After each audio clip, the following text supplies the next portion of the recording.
those of you who are listening online, we will be starting in just a few minutes. We're waiting for a couple of commissioners who are en route, and we'll thank you for your patience.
Great.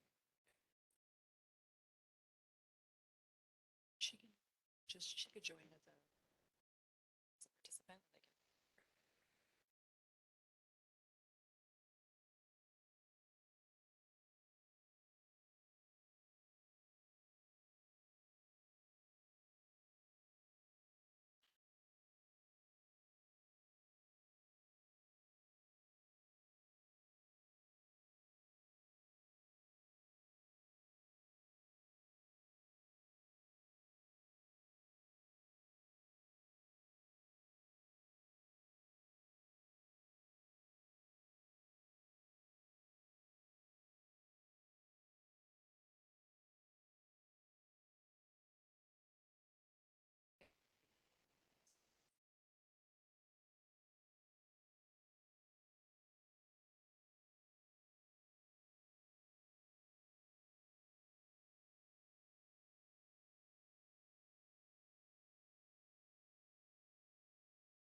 That's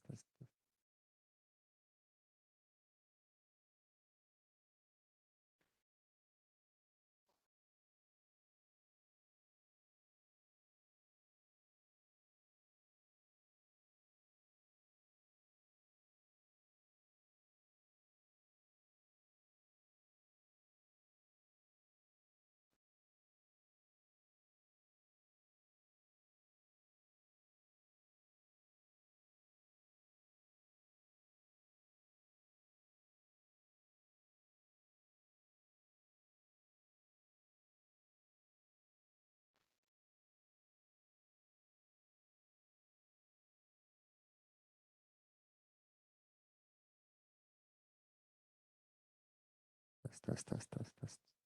Testing 1, 2. Test. Testing. Testing.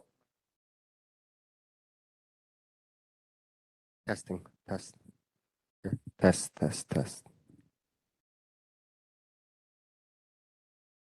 Thank you everyone online for your patience. We're going to get started shortly. We're waiting for a couple of commissioners and testing our audio.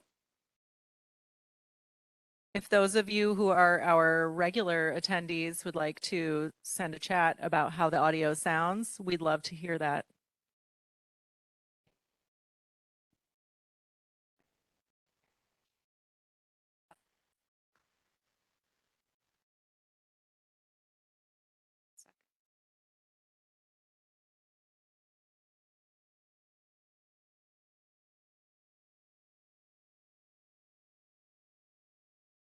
We're going to get started in just a couple of minutes here. We're waiting for another presenter to arrive.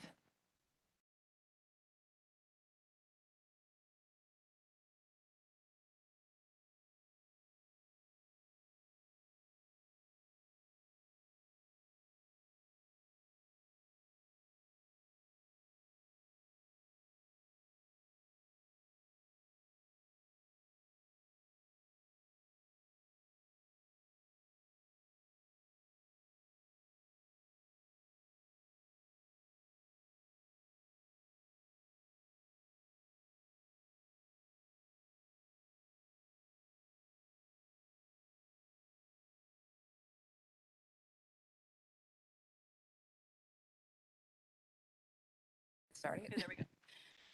All right, we can get started now. Practice session has ended. We're live. Yes. Okay, great. So good afternoon, everyone, and thank you for being here. It is 12:07 on May 23rd, 2023, and I'm calling to order the meeting of the Los Angeles Probation Oversight Commission. I'm Shay Jackson, chair of this commission. I'm going to turn it over quickly to our executive director, Wendy Julian, to tell you how you can participate in today's meeting, and then she's going to follow that with a roll call of commissioners. Thank you. Thank you and welcome. Also, please consider this the announcement that we are recording and streaming this meeting. You will be able to watch the meeting afterwards on both Facebook and YouTube, although there's no interaction with listeners on either of those platforms. Welcome to the Probation Oversight Commission. Since the beginning, real public participation and engagement has been the goal of the commission, and we welcome your comments in writing or live today. I also want to say my team and I would like to apologize for the audio and connection issues at the last meeting. I can tell you no one works harder than my staff, and they have all put forward a lot of effort to make this work and to help people participate in person and virtually. I'm so thankful to them, and hopefully we have addressed those issues and we'll be able to have them addressed going forward so that you can be welcome to come to the live meetings. We'd love to see your faces. Or also listen in if you're doing so virtually. The way we'll do public comment today is that there will be a presentation on each item on the agenda, and then after that item, members of the public in person will be able to comment and virtual comments. If you're participating via WebEx, use the little raise your hand function. It looks like a tiny hand at the bottom of your screen. If you click it, it blackens in and that raises your hand. If you're on the phone, you can dial *3 and that will raise your hand. And then when we call your name, you need to unmute yourself. So on the phone, you unmute yourself by dialing *6, or you can just press the unmute key once we call on you and unmute you from our side. Everyone will have 2 minutes today, unless we have so many commenters that the chair needs to cut that short. And as a reminder, please speak directly into your microphones for the panelists so that our virtual attendees can hear you clearly. If you are pre-registered to speak, would you please still raise your hand because it helps us pick you out of the line.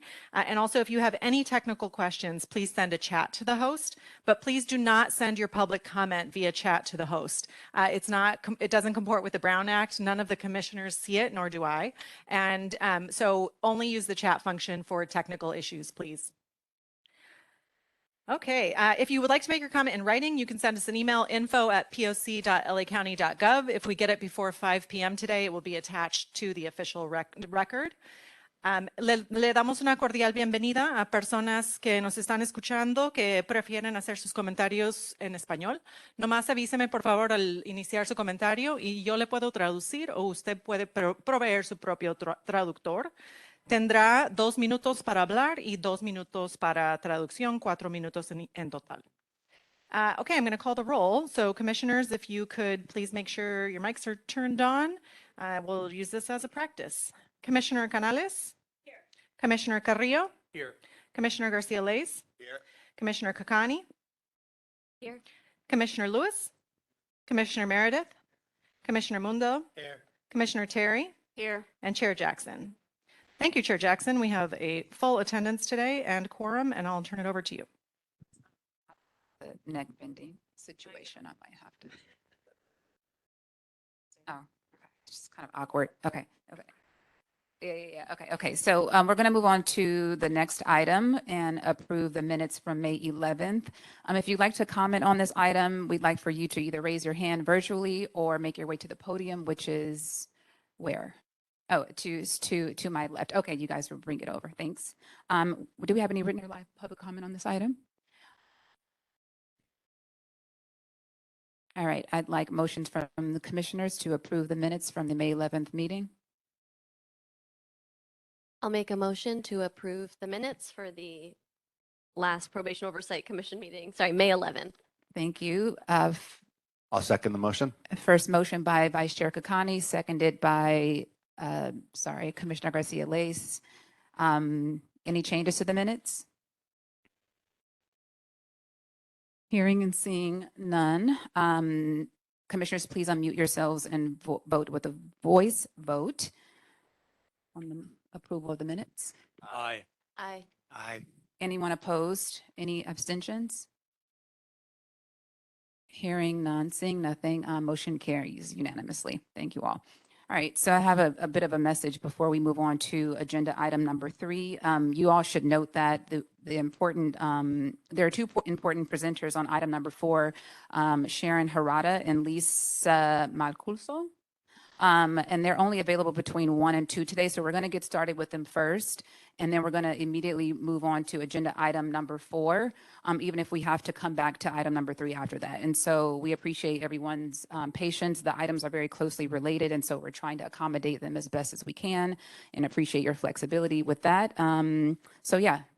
We'll move on now to agenda item number 3, where we will discuss, this is a very important item, discuss and take any necessary action on the probation department's progress on reaching compliance for titles 15 and 24, according to the recent BSCC inspections and their decision from yesterday, finding the halls, Tuesday, apologies, finding the halls unsuitable on Tuesday. So if you'd like to make public comment, feel free to raise your hand or make your way to the podium here. We'd like to hear from you if you have or feel compelled to speak today. I'm here to present on this item is Chief or Interim Chief Guillermo Villarosa. Welcome.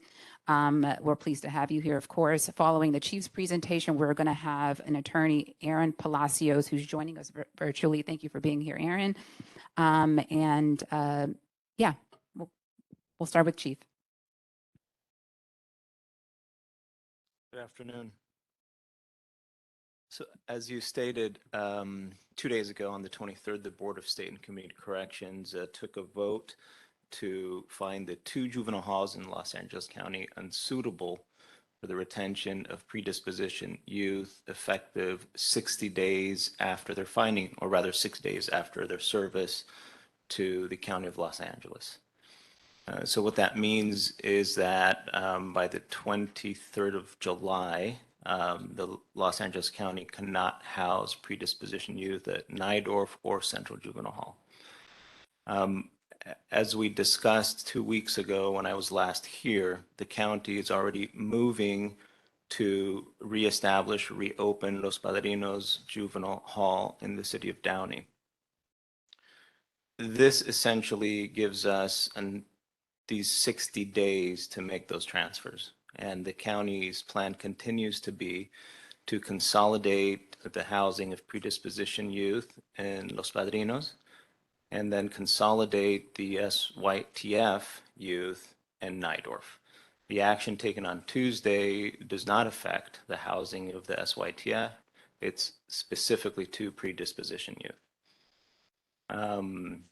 It's a very tight time frame, and folks are very worried. We are engaged with all of the county stakeholders with respect to this move to make sure that this isn't simply moving youth, but moving the services that they need that go with them. It is part of the county's long-term plan in terms of how to best provide services. This is not simply a short-term move to say to come into compliance with BSCC, but really part of the larger reimagining that was supported by the Board of Supervisors and being able to have specific services for specific populations at different sites throughout the county. There are modifications that are being made to Los Padrinos in an effort to make it suitable. ISD continues to do work from 6 a.m. to 1 a.m. to make sure that we can make these deadlines. I feel very confident that we'll be able to do this in a thoughtful way and not simply, I want to make sure that the families and the networks of support, the young people we have understand that there's no plan here to wake up one morning and move all of our youth. Quite to the contrary, we'll be reaching out to the families and having conversations surrounding how to do this and the time to do it. I can't give you the specific times for security reasons, which I'm sure you'll understand and when that'll occur. But back to the original question that had been posed is if we're going to be able to do this within those 60 days after the hearing, and the answer is yes.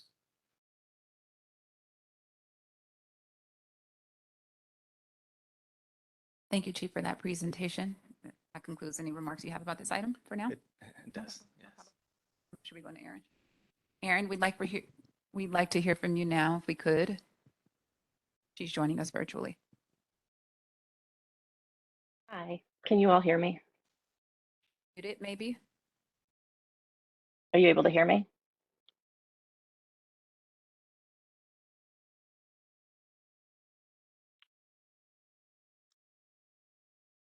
Can anyone hear me?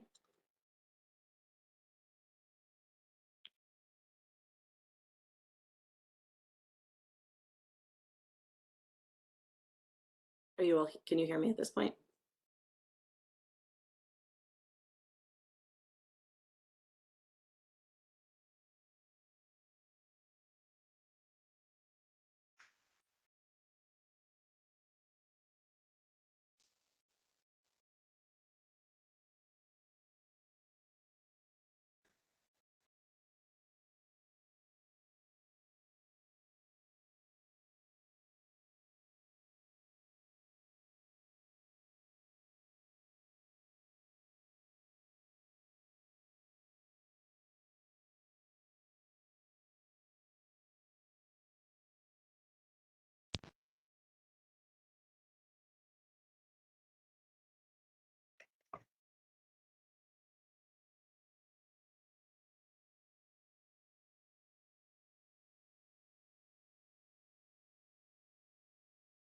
Can you hear me?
Are you able to hear me?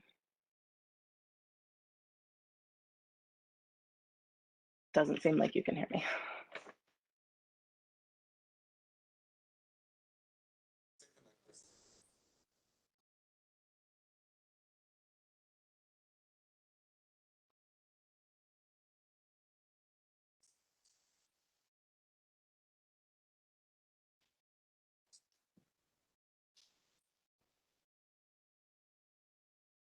Erin, can you hear us? I can. Can you hear me? Great. Can't hear you yet.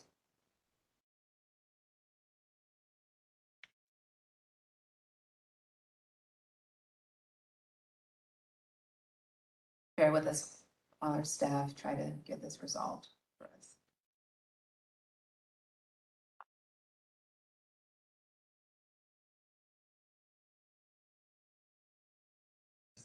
Erin, can you speak to us? Sure. Can you hear me? No? Still no. Erin, can you keep speaking? Sorry. Okay. Go ahead, we can hear you. Oh, that's amazing.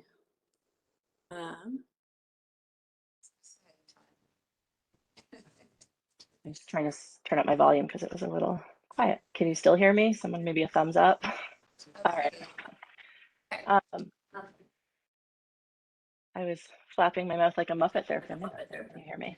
I appreciate being given the opportunity to come in today. Oh, I'm getting an echo. My name's Erin Palacios. I'm an attorney with the Youth Law Center. Are you all hearing an echo? No, we're not. I don't know if it's possible. You can go ahead and for you. speak. I'll do it right now. Go ahead. Okay, that's better. Nope, that's still an echo. I think it maybe has to be muted on your end.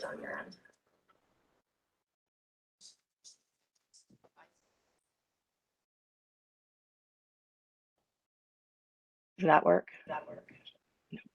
All right, well, I'm just going to talk with an echo. I'm an attorney with the Youth Law Center, and I have been looking at issues with juvenile facilities for a little while now. And was there Tuesday when the board made the finding, which I agree is, you know what, actually, I don't think I can talk with this echo. It's nearly impossible. Erin, are you connected only through your computer? Yes. Can you turn your own volume down?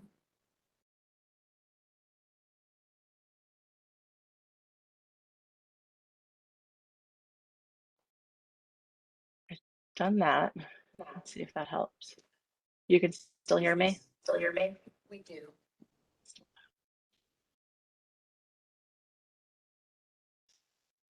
I'm going to turn my speaker off for the moment so that I don't have an echo. So if someone is speaking to me, please somebody give me a wave. I've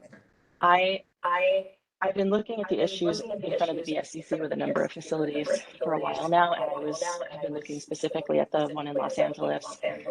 I think people are aware that our office was part of a push to get the board to follow its own legal obligations with respect to the timelines for findings of noncompliance and unsuitability.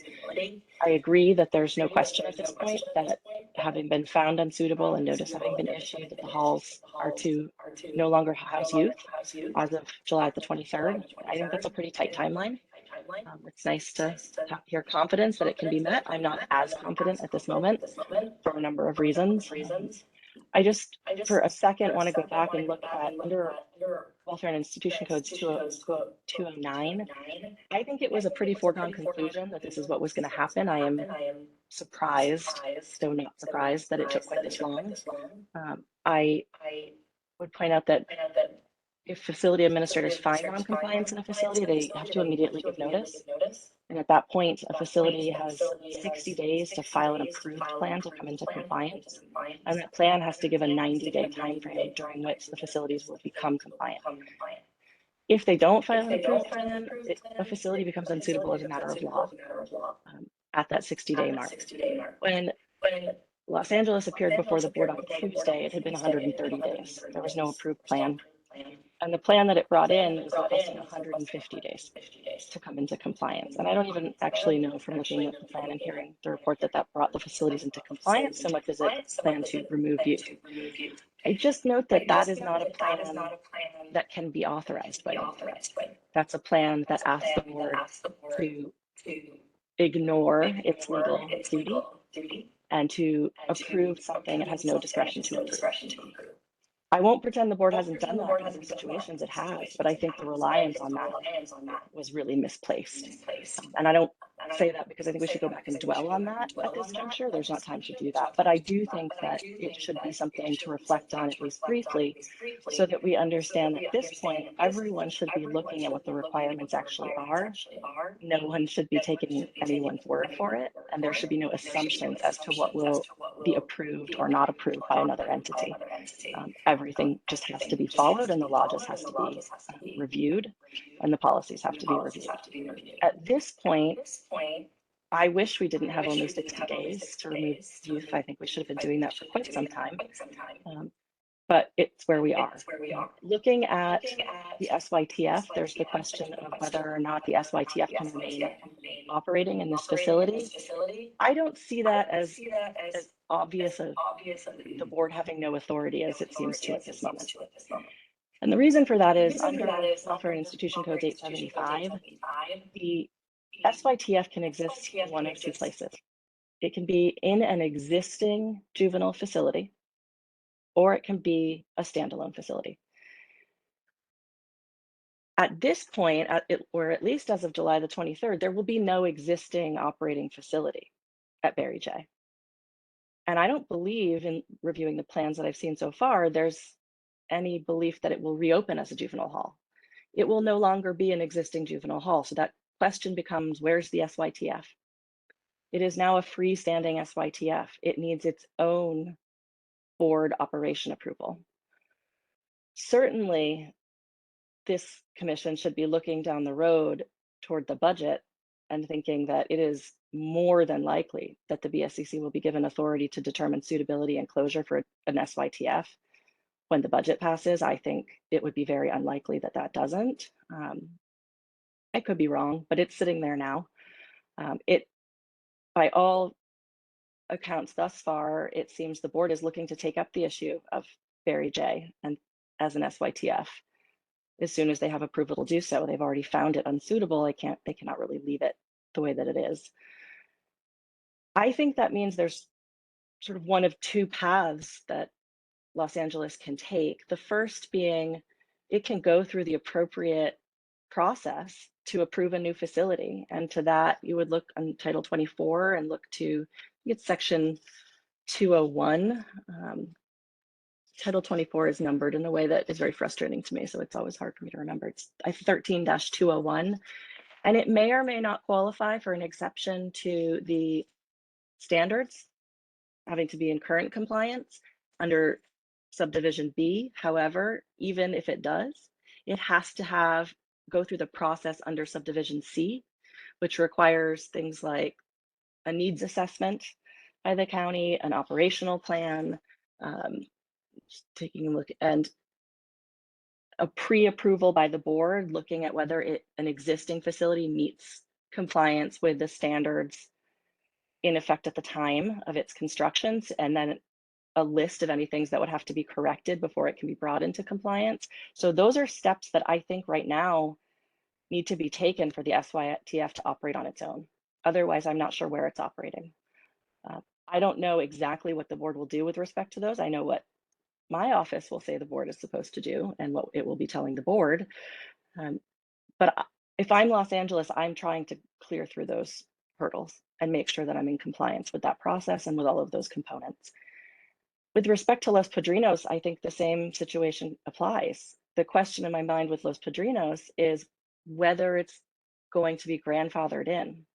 It is a completely shuttered facility. It's not a continuously operating facility.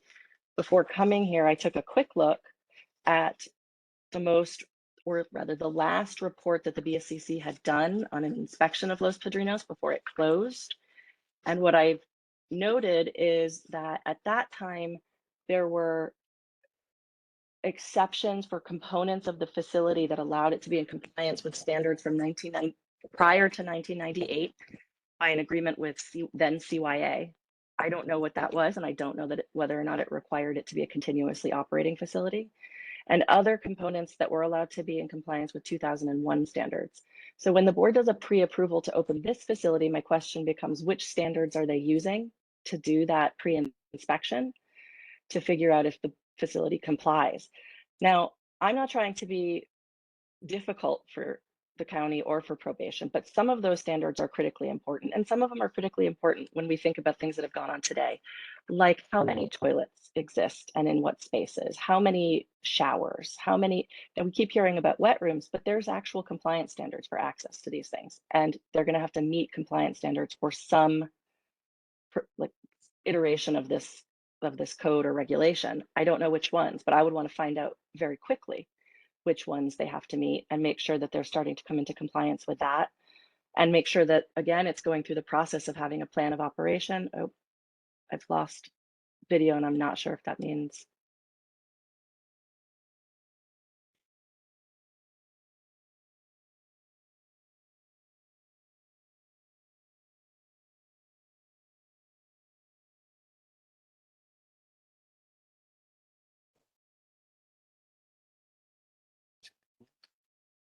Erin, we lost you for just a minute. I'm not sure if you just concluded or if you'd like to continue.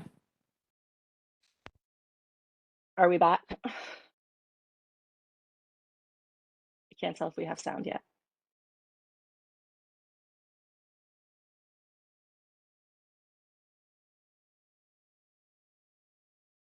Oh boy.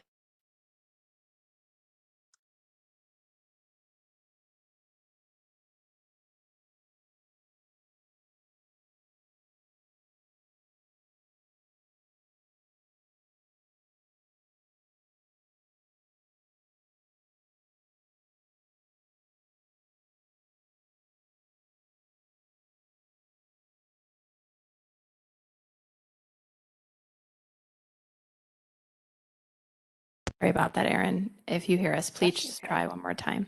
Can you hear me? I can't tell if you And can we hear are me. not hearing you. Hold on.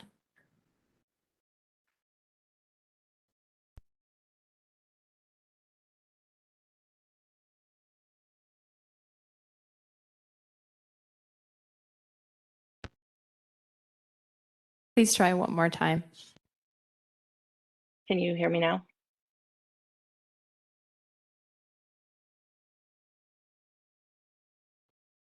No.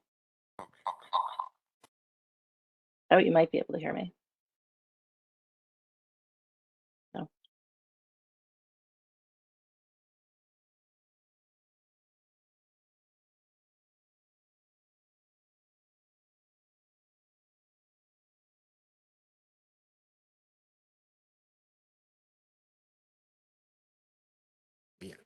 Hey, Erin.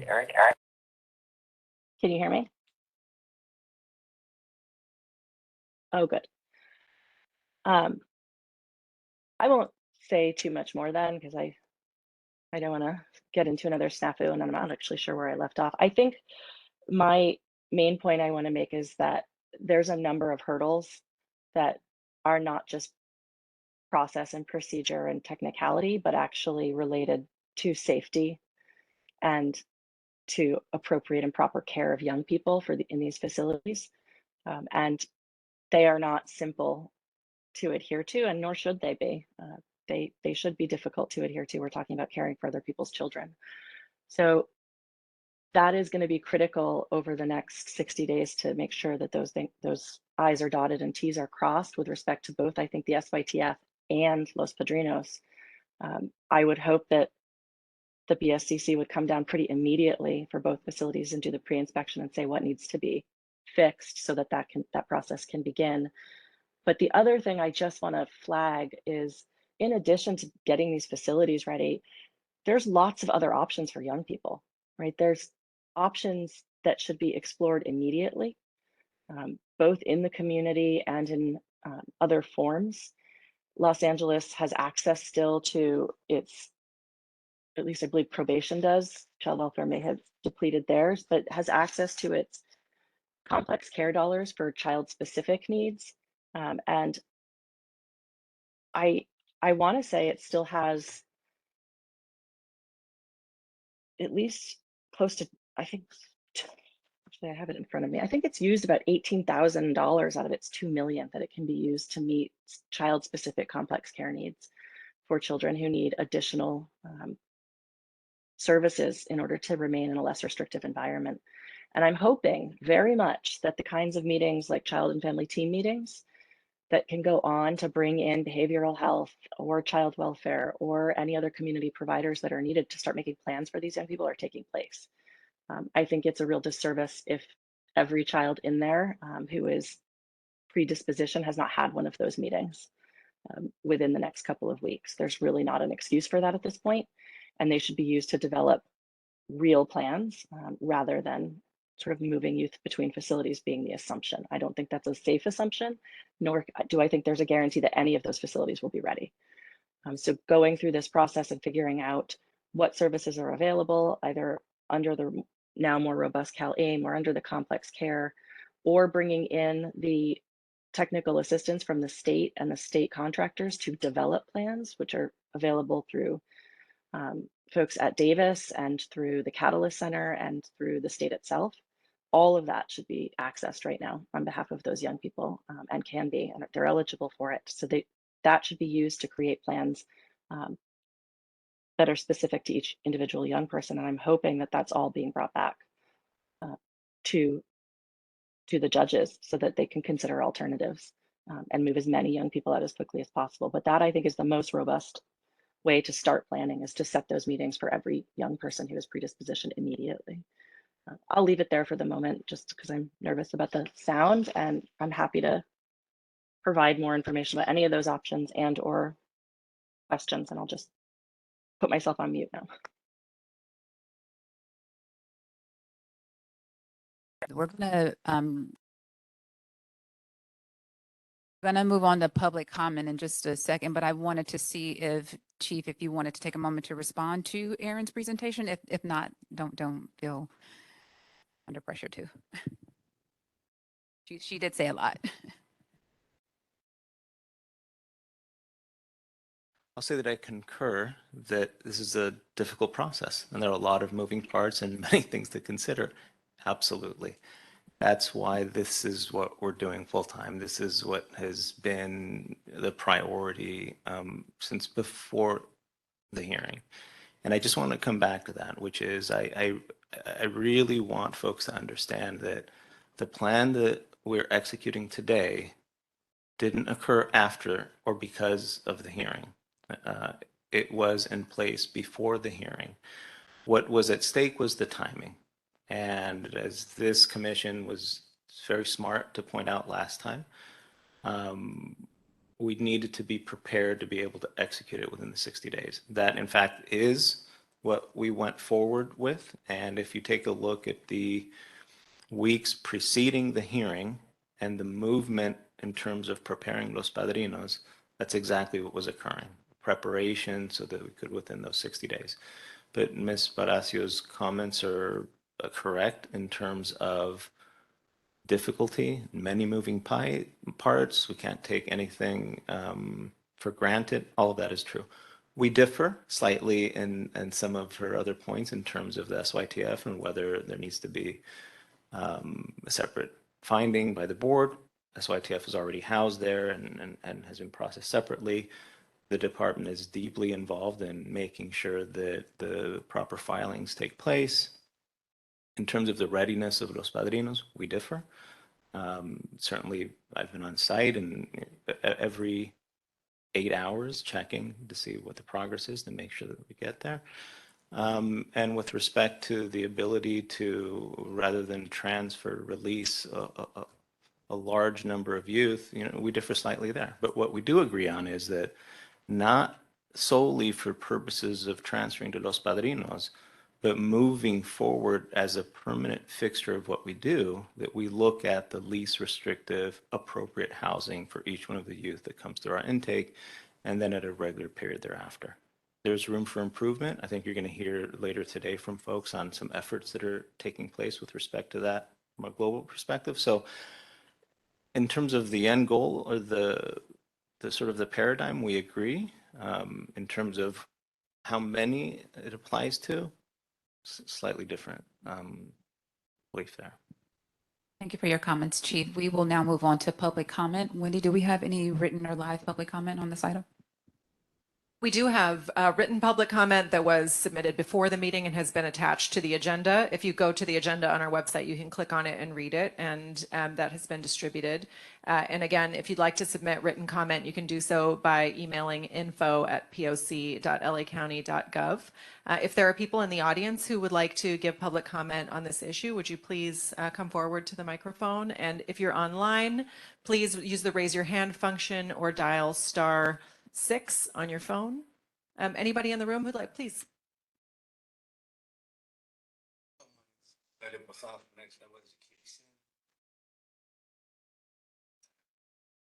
just wanted to speak, exactly what you said, and it's kind of discouraging because, I've been, which is I got lived experience my whole day out. I've been sending emails out. I've been sending everything, and it works with juveniles inside the system to work with them, and I'm voluntarily just to show the numbers that I can produce.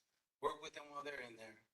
Teach them some life skills, some critical thinking, some basics that they need, some goal setting. I can even W Local 11 inside environment program for these kids to have a job that pays after 5 years of schooling, all paid for them to come up with criminal background to be working at government facilities, making over $70 an hour. You know what I'm saying? Like a future. You give them a goal, you give them something to look forward to, you can have it.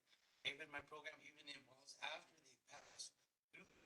I give them through while they're in the juvenile halls, they have an opportunity to come up to my youth home, which transitions them to continue off doing some of their time if the probation sees fit, working with me and seeing what I can provide. So they don't have to finish their time in the facility, finish their time in my youth home outside of the facility. Then after that, I want to provide continued care for them to transition into another home. What I want to work with is kids that, with the Department of Social Services that have no mother. But I want to provide for any child to come out, to transition from there to a program outside. And then if they have no mother or father to go to, they're going to go to foster care. I have another program. They're going to transition into places like Manhattan Beach, positive communities where they can get socialized and brought into an environment working with the police departments, the lifeguard services, and other programs like that, where they can work with other people and see that there's other ways to live out. And it's hard because I can't even get in there voluntarily. Like I just want to come in to show what I can do, what I can provide, to show some numbers, and I can't even get just here again, just to, I know you just came in, talk after, show you some stuff, but That's your time. Thank you. it's like me that,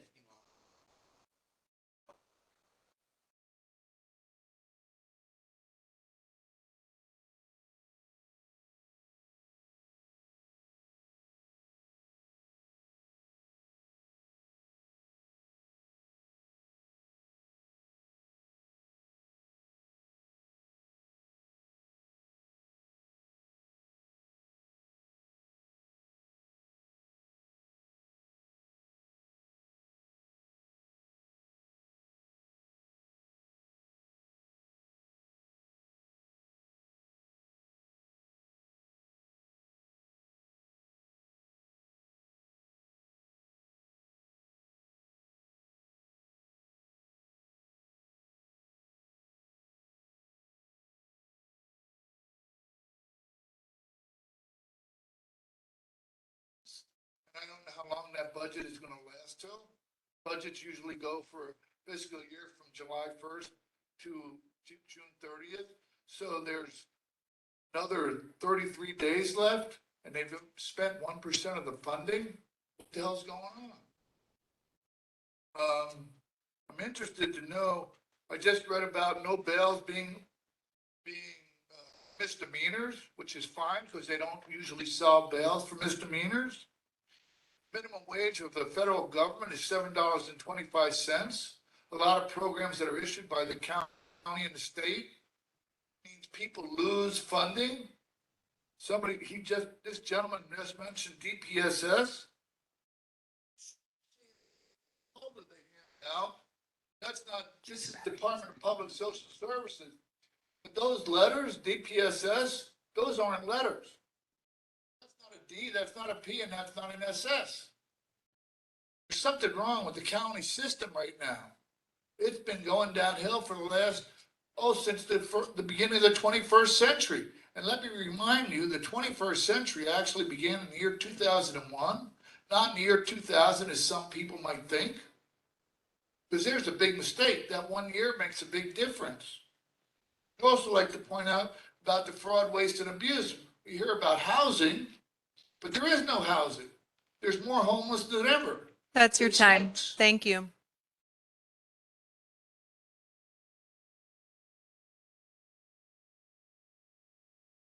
I don't see the audience. No one else here in person? Okay, so we'll go to our virtual speakers. We're going to start first with Aditi Sherakar. Aditi, we're going to unmute you.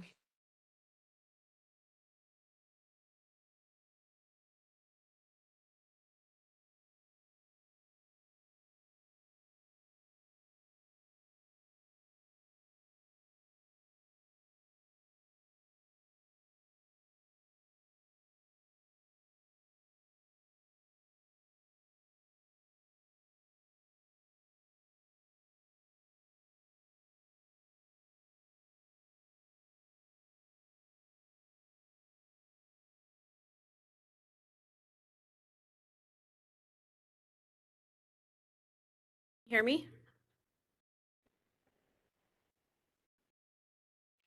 Hello?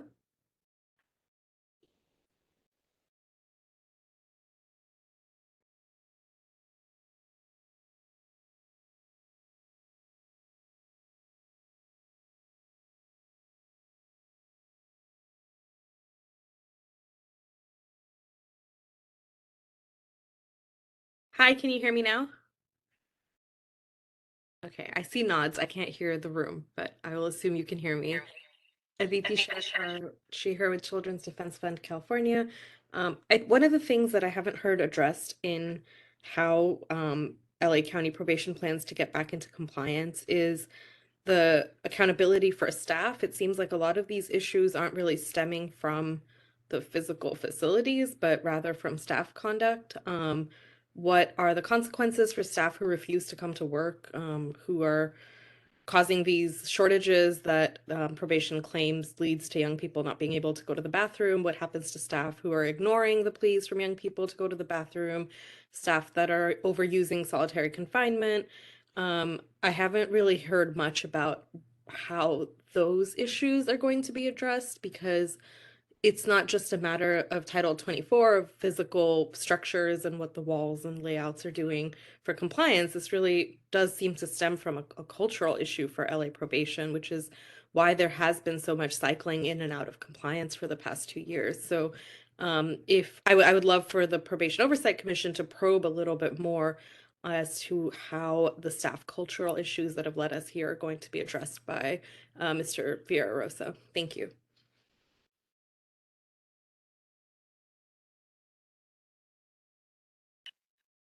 Sharon.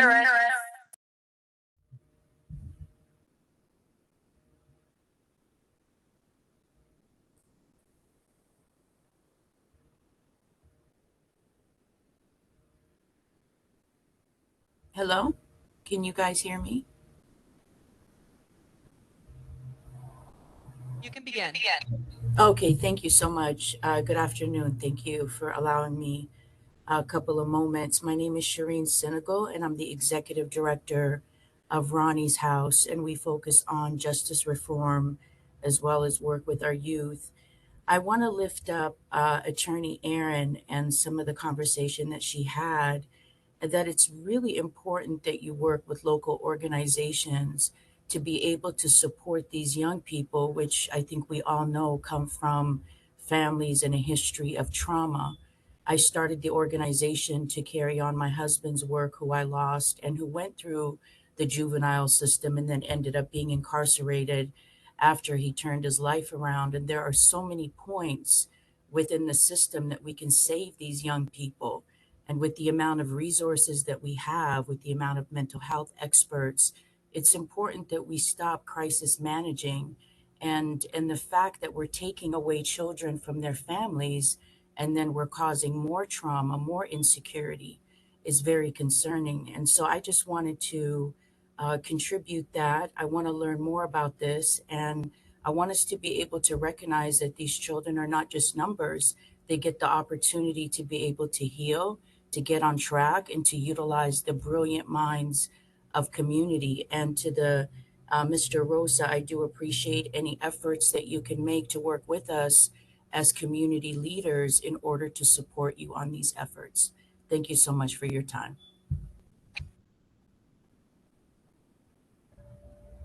Okay, that concludes public comment. Thank you all for participating.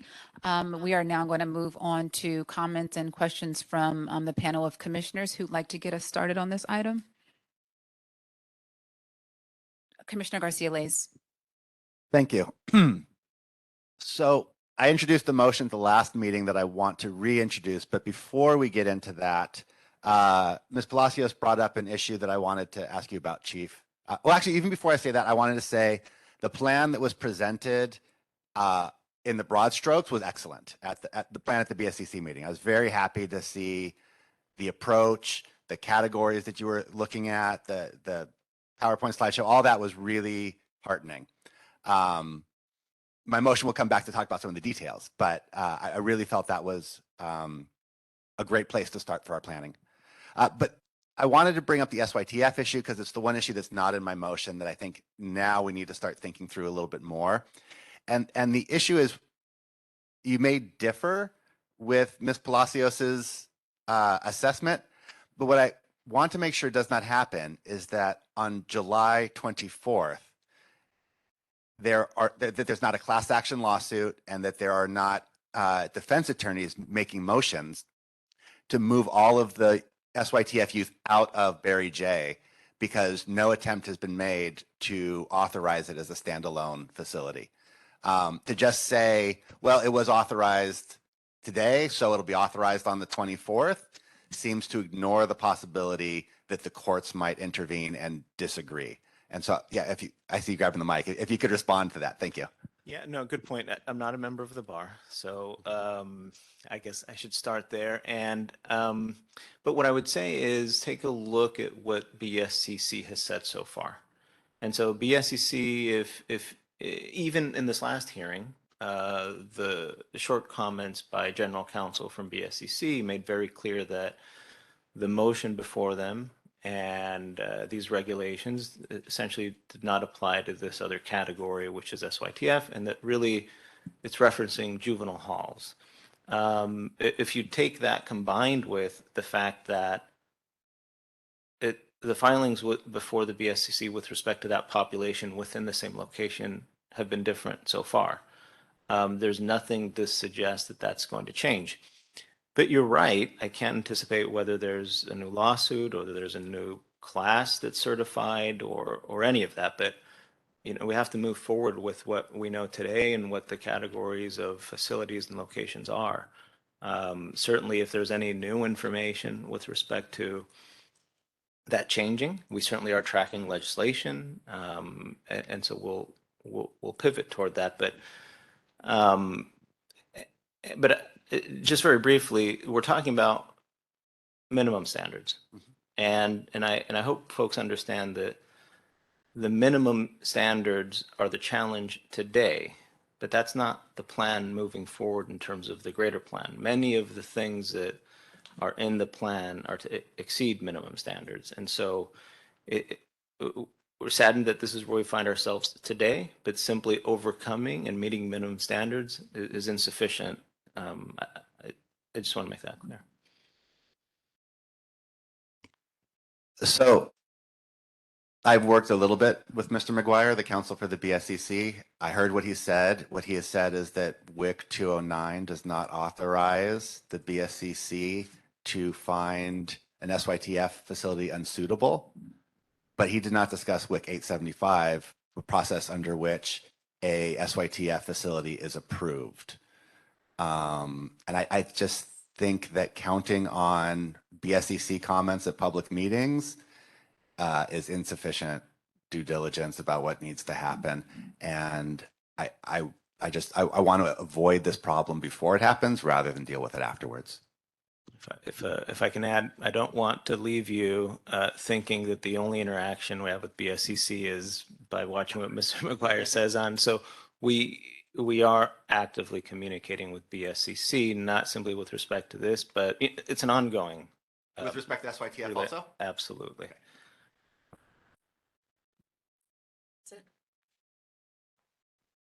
Okay, we're going to revisit Commissioner Garcia Lays' motion in a little bit. We'll go to Commissioner Meredith. Mike, Commissioner. I just want to point out the chief is right that this plan was in place before this hearing, but I want to point out that the history of this department has gone through a number of administrations. I unfortunately have the luxury of having served on commissions for 20 years and seen very little success, and it seems to be stuck at what I'll call the second, third, fourth tiers of management, executive management, that seem to be where we've had a lot of the issues. But this plan was played out. I was impressed with the plan, but one of the things that came to light was the term used reset in one of the memos that went out. And I was with some personnel last night. They liked that concept because it was like, okay, we're going to reset. We're all going to move forward. And the one thing I got a committee chief that I really liked was when you said everybody, regardless of rank or position, in this department is going to pull a shift in the hall. I think that's highly commendable. Having served in public safety for a number of years, I know when I got to the executive level, I really wasn't in touch what was going on at the line level. This will provide them insight to see what's really going on and find solutions to have it. So I just wanted to point that out, that I think the plan, I know it's going to be a struggle to get all this done, the timeline, but I think it's a good plan. But the term reset and making management and everybody in the department pull a shift in the hall is highly commendable towards working towards this goal of being accountable, maybe get people back to work. It's just more of a commentary. Chief, you'd like to say something or no? No, thank you for those comments. I just wanted to admit, part of it is from a real selfish perspective. As a manager and new to the system, I have to be present, and I expect all the executive staff to do it so that we can. It's two things. One is theoretical and what's on paper, and the other is how that's actually translating in the fidelity on the day-to-day. So it really is of use to me to understand, because certainly policies have to align with what's actually happening so that we can actually help staff and help the youth. Other commissioner comments, questions? Millie, please. Okay.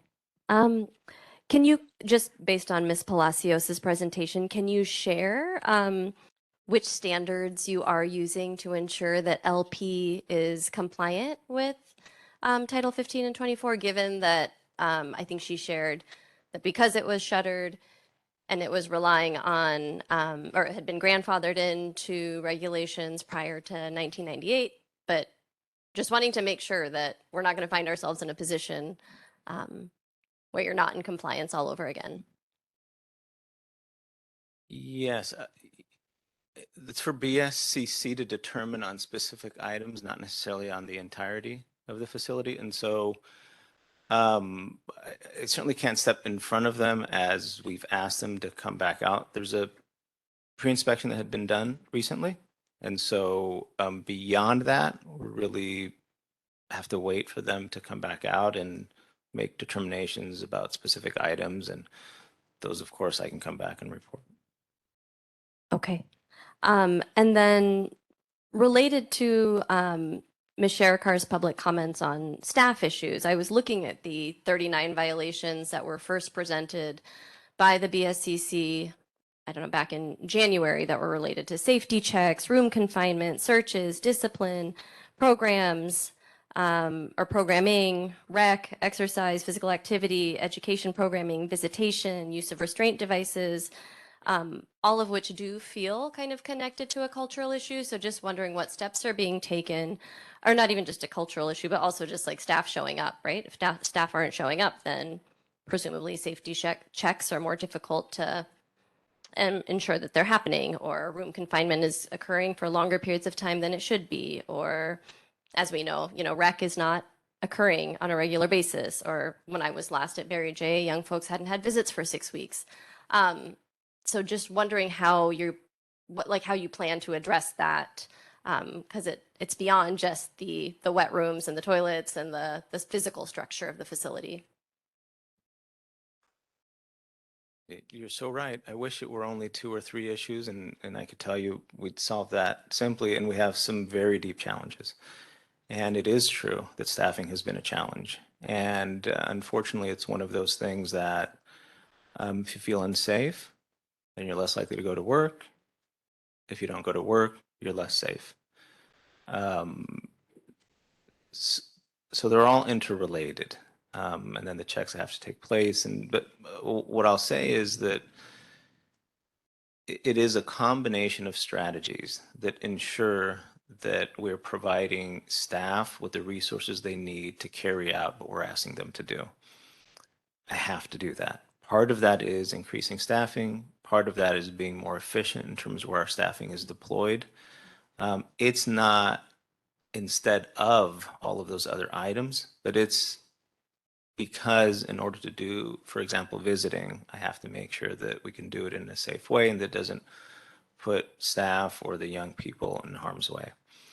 With respect to what needs to happen here, it's not simply changing some of the physical components in terms of structure. It's not simply about using technology and being able to use Guard 1 to make sure that we have fidelity to it. It's also making sure that we've provided staff with the resources they need. I know I've said that twice, but it's important because it's staffing, it's training, it's going back to basics. We know there's good work that takes place, but making sure that that's the norm and making sure that we're returning to the things that we know are best practices. So we start there. And then we ask, what are the things that staff needs and able to do that? This is all taking place in a parallel fashion. It's making sure that the things that we've publicly said, like the LA model, the programs that we have, like motivational interviewing, all of those things have to make sense in a cohesive way, because that is a security strategy. And so I want to make sure to go back to your question, which is essentially all of these things are happening parallel. Review of policies to make sure they're in line with what our belief system is on how we interact with youth, making sure that when we're taking a look at security strategies, that it's not simply a tool that we're using, like we're buying a tool that's going to increase security, but it's really talking about how do we interact with the youth, because that actually increases security. It's all of that that's taking place that, as was mentioned before, was presented sort of in broad strokes before the BSCC.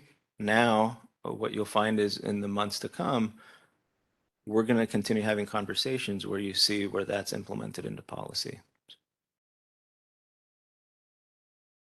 I appreciate all of that, but it just feels super vague. And maybe that's because this is just in like the planning phase and you're not necessarily at the like implementation part of it. Or I don't know if you can speak with some specificity about whether there's a training that's been identified, whether there's been an improvement in, or I should say a decrease in staff call out, or if you have any statistics related now that you've started, I can't remember what it was called. It was some like Center of Operations, DOC. So, okay, I don't remember what it stood for. But if there is some like data that's around, yes, more folks are showing up, or more folks are showing up in this unit, or more folks are showing up in this hall, or, something that feels a little more concrete about how this vision is actually being implemented today. Yeah, the Department of Operations. Well, that's a slightly different question. So the first question I thought, what are the policies that we think that really speak to the culture? Now the question is implementation of what we done so far made a significant change. I don't have more for you with respect to that there. We just spoke 2 weeks ago. I think you'll understand that some of this takes a little bit more time, and I'm not interested in coming back before you and simply giving you the philosophical underpinnings of what we're doing. I want to give you specifics, but in reality, it's only been a couple of weeks. There have been some significant policy changes, and I'll have more for you in the weeks to come.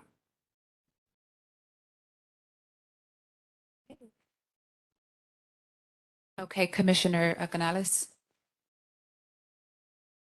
Hello, is it on?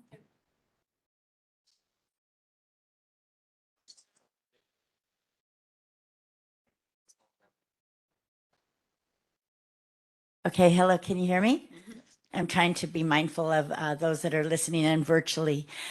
So I heard all the questions and comments, and I've been thinking this through. You know, I don't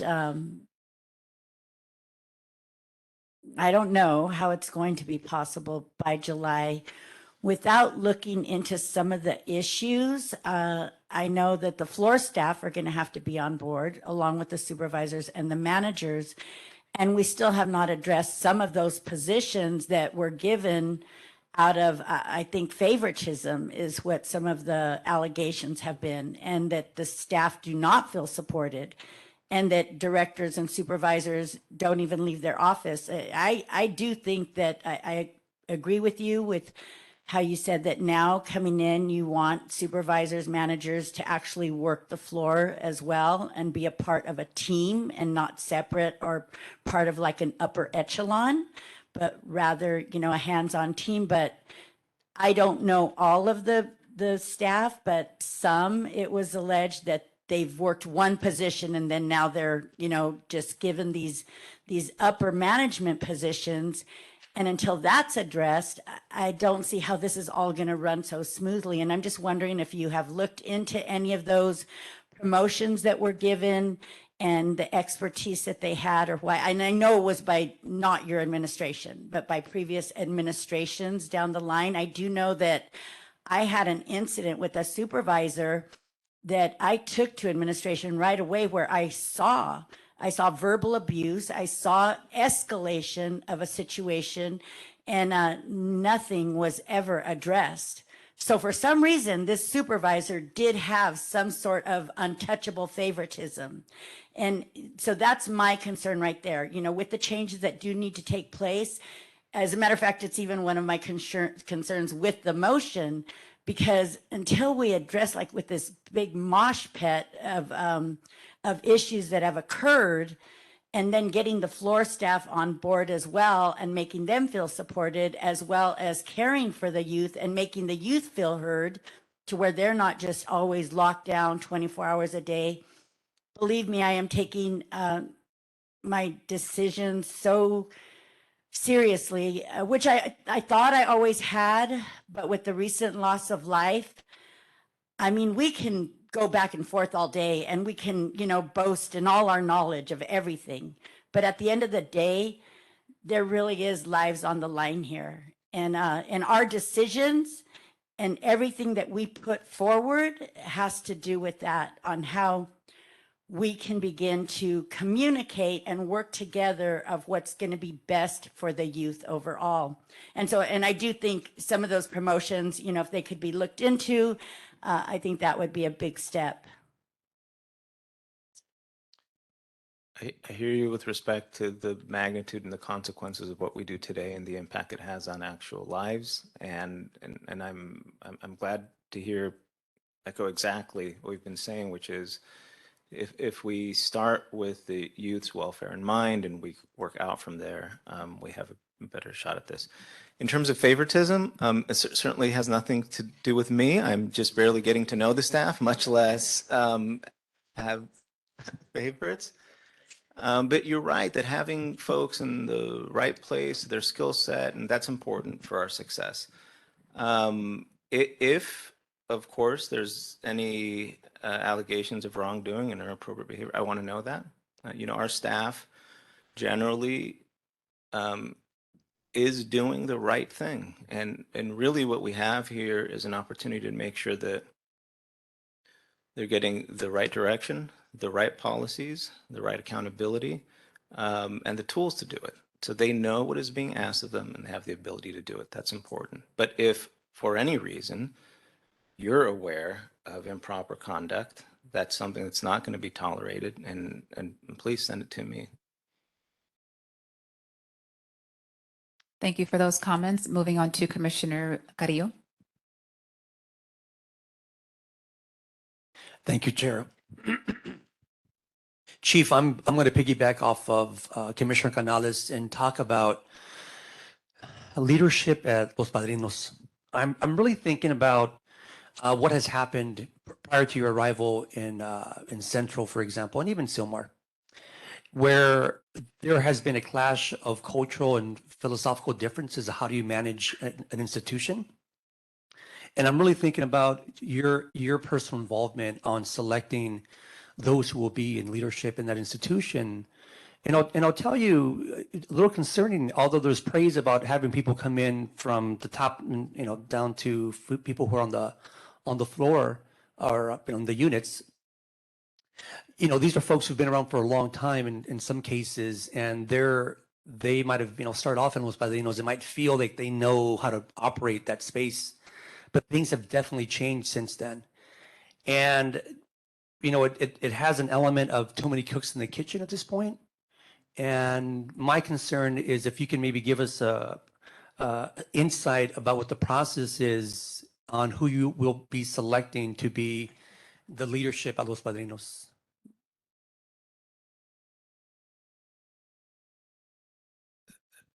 That's such a tough question. The truth of the matter is that selection hasn't been made. And so there are two things that need to occur. One of them is you write me and settling on who I think could best lead it. And then the other one is I haven't had the conversation with respect to that with the unions yet. And they do have input, and not with the managers, but how we're going to structure it. And so this is the second or the third time today where I'm essentially saying I don't have that answer for you, but I'm hearing you with respect to that. It is important, and I'm with you. With respect to being too many Cooks, I feel that way every day. No, I hear you, and that selection has not been made, and continue thinking about that. There's a second component to it that I'm really banking on, which is the structure that you have in an organization matters with respect to how successful it is, regardless of who's in positions, the strength of the institution itself. And so really leaning on a multidisciplinary approach and co-ownership when we go to Los Padrinos between all the partners, so that we have education and nursing and mental health and providers feel like they actually have a place at the table with decision making is going to be important. I hope inoculates a little bit with respect to that. Yeah. Another question I have, if you don't mind, Chair. Sure. I'm referring to these cooks, but there's actually a chef in the room who I admire, Frank Paredes, who I'm sure you've, there's many folks under your watch here, but that's someone who I really admire, and I hope you're interacting with him. Lastly, one of my concerns for a number, I guess, at least for a year now, since this has been coming up, is support staff. So folks who, the cooks, the people who do landscape, folks who are doing laundry, folks who typically are not either supported or maybe not openly supported. And I'm really concerned about any approaches you might have to not only convince them that everyone obviously has to relocate and, have a new destination for a job site. But I'm just wondering, as the new chief, how you're handling the sensitivity of folks who are, under your watch as well, but maybe don't have the representation or support that maybe line staff do. Thank you for pointing that out. When I was referring back to the multidisciplinary team, and I'm guilty of this, I often only talk of the professionals, the folks with licenses, and really they're only part of the story. None of this works without all of those other folks that you're mentioning. And often we don't even include them on what the vision is or what we're trying to do and how they fit into it. And so I'm keen to make sure, and I have to do better at this when I'm referencing examples of folks, that it's everybody that steps place there. They have a role, they have interactions with people. What they do matters. They're observed, they're modeling. That's the part we always miss. They're modeling, and it's significant. And we know, for example, in my life, that 99% of my ability to be successful is clerical staff and support staff. I mean, it just doesn't happen unless they're better at it than I am.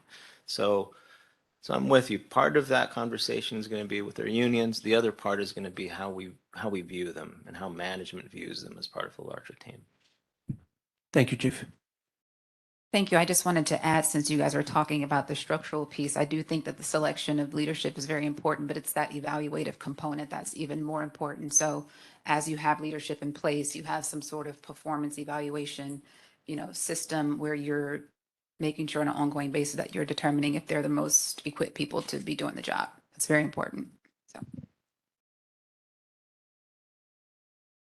No, point well taken. It's the way we envision, or the way we talk about relating to youth using dynamic factors, right? You're not just one thing at one point, and really it's the same approach to us as well, which is on an ongoing basis in evaluations and see where we sit today and how we're performing. Thank you. So apologies, we have to do a little bit of shuffling here because we have presenters for the next item here, and then we also have to dismiss the chief soon. So I think I'll hear from 3 more commissioners would like to speak, correct? 4? Yeah, so what I think I'll do is hear from 2 more commissioners, then we'll go to Sharon, and then we'll come back to this item, and then we'll address, what's that? Sharon and Lisa, apologies, and then we will go back to Commissioner Garcia Laiz's motion. And I don't Yeah. have to answer every comment. I can just leave them and it'll help. We know that you're calling email away, so we can hold some of those if we have to. Yeah. All right. So, Commissioner Terry. Okay, I'll try to be brief. And it was a question for you, so I will ask you to answer. Just wanted to follow up on one comment you had made about engaging families in the process during this transition. I wanted to know what that looked like. Also wondering about the youth themselves. I can just imagine that there's going to be a lot of upregulated youth knowing that they're going to be moving. It's a change, it's a transition. Youth are that way anyways when there's change, as we all are. So just wondering what that's going to look like and maybe how kind of they're being talked to about this transition during the process, as well as staff, right? And then also following up on the comments around the community-based organizations. So what role are they playing in the transition? How can someone like Next Level Education, I believe was the name, how do they get involved in kind of this reshuffling process? So what's the step with that? Again, early on. So all the efforts so far have been on things like budget, building, all of those big things. I wish you could see my board, right, where we have all of these different things that need to happen. One of them is the engagement and the transition. Part of the reason why we're seeking more time is really this. It had nothing to do with being physically ready to do it, but wanting to be able to engage the families, public defenders, have credible messengers, and so that it's not simply a message to the youth, but really engaging them on, do you have some strategies that we should employ that will help the transition? That is barely going to start now because, again, order of operations, that piece of it is really going to start now so that they're not just receiving information from staff, but that we're engaging that entire network. There's a group of people that are handling that piece of it, the communications piece. And like I said, that's starting now. The real focus that I've emphasized is that this isn't about just providing information. That's the very sort of tip of it. That's easy. I could put a brochure out and give it to everybody. It's really in asking, what have we missed? what things are within our capability to do to actually facilitate the transition. And I'm hopeful that really they participate and they give us some ideas on how to do it. And Thank you so much. Thank you both. Moving on to Commissioner Lewis, and then we're going to introduce the next item. Thank you all. Chair Jackson, good afternoon, Chief. afternoon. So I have a couple of questions, but I also would like to just share a couple of things. One, I'm going to wait. I've seen some of the move that you've made, and I applaud you in some of the things that you've asked your staff to do, from the higher administrative level to directors and line staff, and these are unique moves, and so I'm seeing them, and so I'll pause before I can make any type of comments or share an opinion. But I would like to share with you this: have you had an opportunity to look at the East camps, Page, Alphabet, and Rocky, in terms of staffing and the need of staff that have experience in working in facilities that are, these camps are overstaffed? If you look at the case ratio, that's one. Two, just this past weekend, most weekends I'm in Berry J. I was there this past weekend, and I've seen this for a long time, and this may be something that's on your radar or not. Apparently, it was supposed to be in the previous administration, food. In every unit, if you go through in the morning or at lunchtime, every single unit, and you count the youth, 1, 2, 3, 4, 5, 6, 7, 8, 9, 10, you'll find the food that they were given, 1, 2, 3, 4, 5, 6, 7, 8, 9. The vast majority is not eaten. It's horrible. And they've challenged me. I'm like, why y'all not eating your breakfast or your lunch? And they're like, you try it. And so, I mean, literally go in and see for yourself. This is not every time I go in, I see it. And then the most recent thing that has come up is caseworkers. And so caseworkers are, from what I've been told the last 2 days, have been shifted from doing what they normally do in coordinated in the MDTs, multidisciplinary teams, in preparation for court hearings for all of the kids that are sentenced. Now they've been shifted to a unit in the SYTF because of staffing needs. But my question is more, how are they going to be able to prepare to present to the judges that are considering when these young people will be released based on the multidisciplinary reports that are submitted by them? Will they have the time to actually engage with the youth and all the other units in SYTF if they're just in one unit and they don't have the ability to move around or not there on a unit? I think one of them, who's been in Berry J for some time, was moved to the field.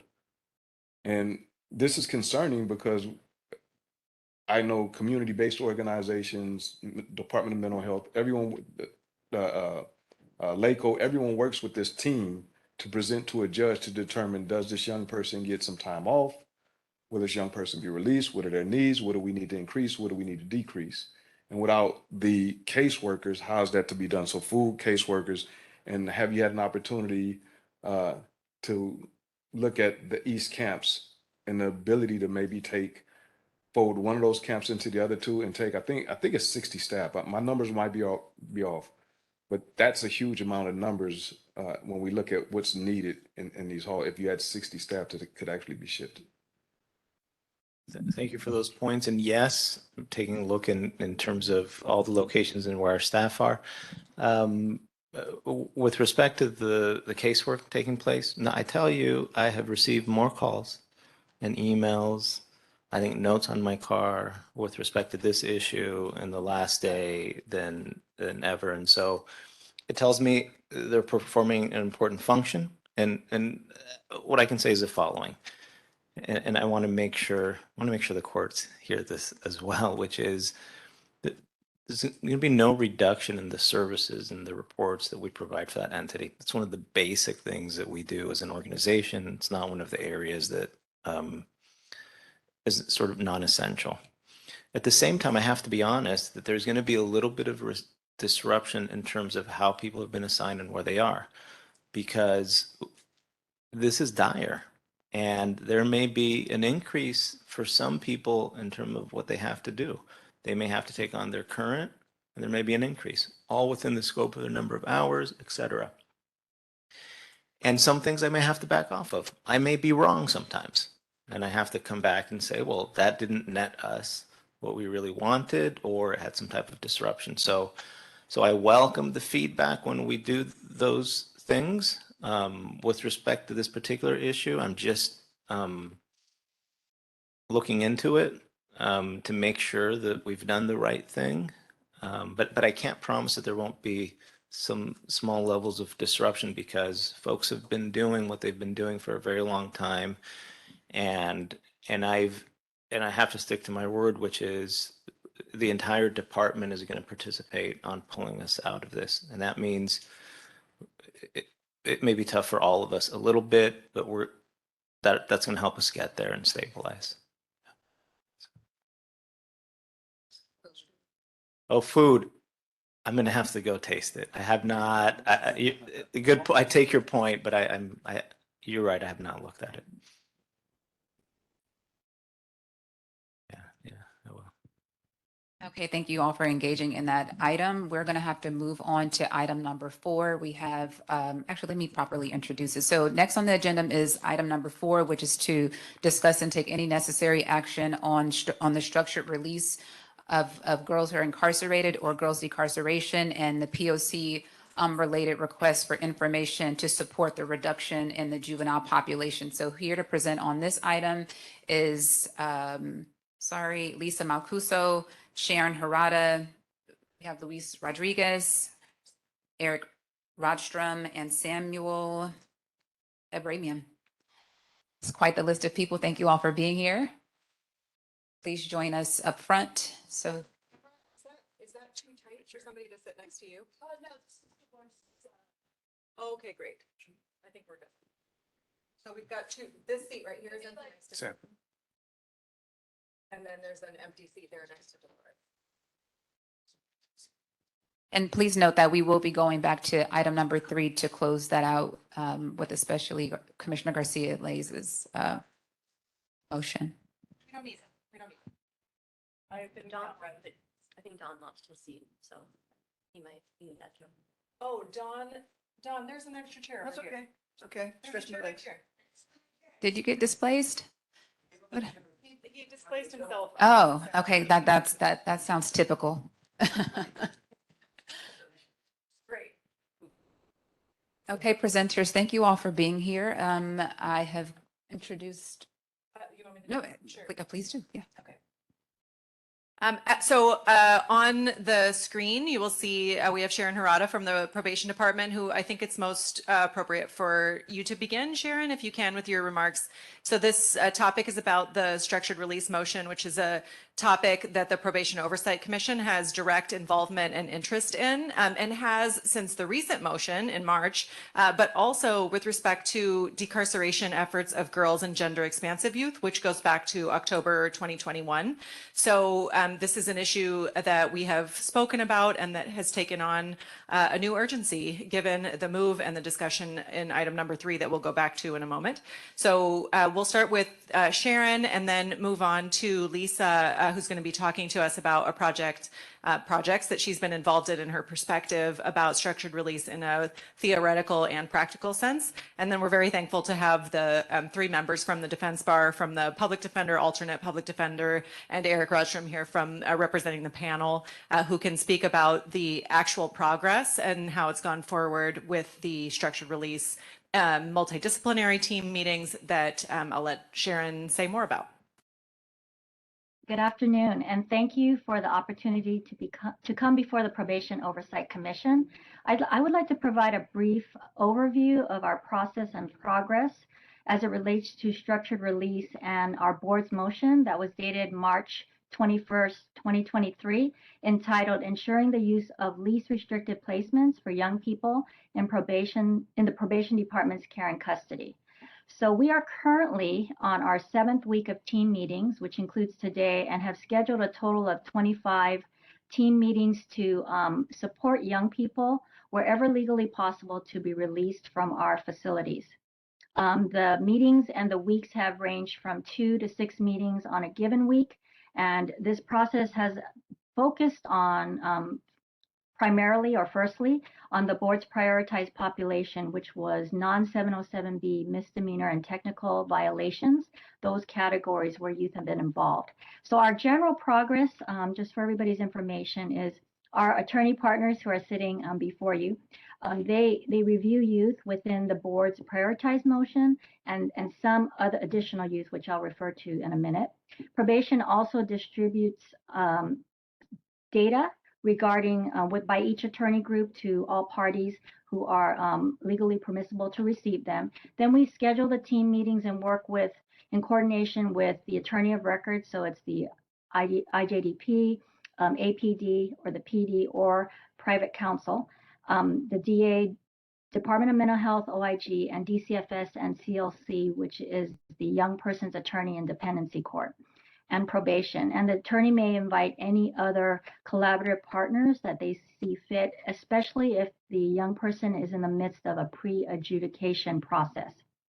We look at in order to meet the youth's individual needs. So we began this process on April 13th officially, and we also have had some weekly debrief meetings to fine tune and address some of our issues or any concerns that any partner agency has had, and to continue to enhance the process as we go along. And the attorney agencies have also conducted additional review, and we are in the midst of providing all of our updates and gathering the information so that we can actually report out. Each agency has also committed to working, of course, through their own department or agency to keep staff involved and updated on our process and progress. And now, as I mentioned, we're gathering all the data. So I think that one of the questions was discussing how strategies that we've implemented are helping to reduce the population who are detained in our facilities. So I'll just make a few comments and then I'll turn it back to the commission. So this implementation, really from my observation, has yielded some really rich discussions regarding how to support youth with therapeutic opportunities and housing options that are maybe have somewhat considered, and we can support expediting processes, or we may have come up with additional opportunities to explore. This process also supports existing processes that occur within and around the court system and with the attorneys and with our youth and probation and all of our partners, and it has had some added benefits. We have also supported, wherever possible, release of a young person on community detention program supervision and utilization. We continue to have the behind-the-scenes back-channel conversations and discussions wherever we need to discuss additional release options. And we also look at we've been looking at a little bit outside of the board's priority, in addition to what they mentioned as a directive in that board motion to youth with specific needs. We've had some team meetings specifically for youth who are pending competency proceedings to see whether or not, and they've been detained for more serious offenses, in the process of really attaining or going through remediation, so that we could see if there are any other options for release during that process as they're pending court. So we have been actively involved in all this. I've really appreciated all of our partner agencies and working together. And I think we've been doing a good job, and we want to continue doing so, whether it's the formal process or informally, as we have been doing all along. So I want to turn that back to the commission and go from there. Thank you very much. Thank you, Ms. Harada. And while it would probably make the most sense to have the defense bar respond, I think because of time, and I'd like to say, I saw Mr. Carroll in here earlier. Thank you for letting Lisa come and join us today in the meeting. I think it makes the most sense to ask you, Lisa, to proceed with your presentation and points, and then we'll close out with our defense bar partners.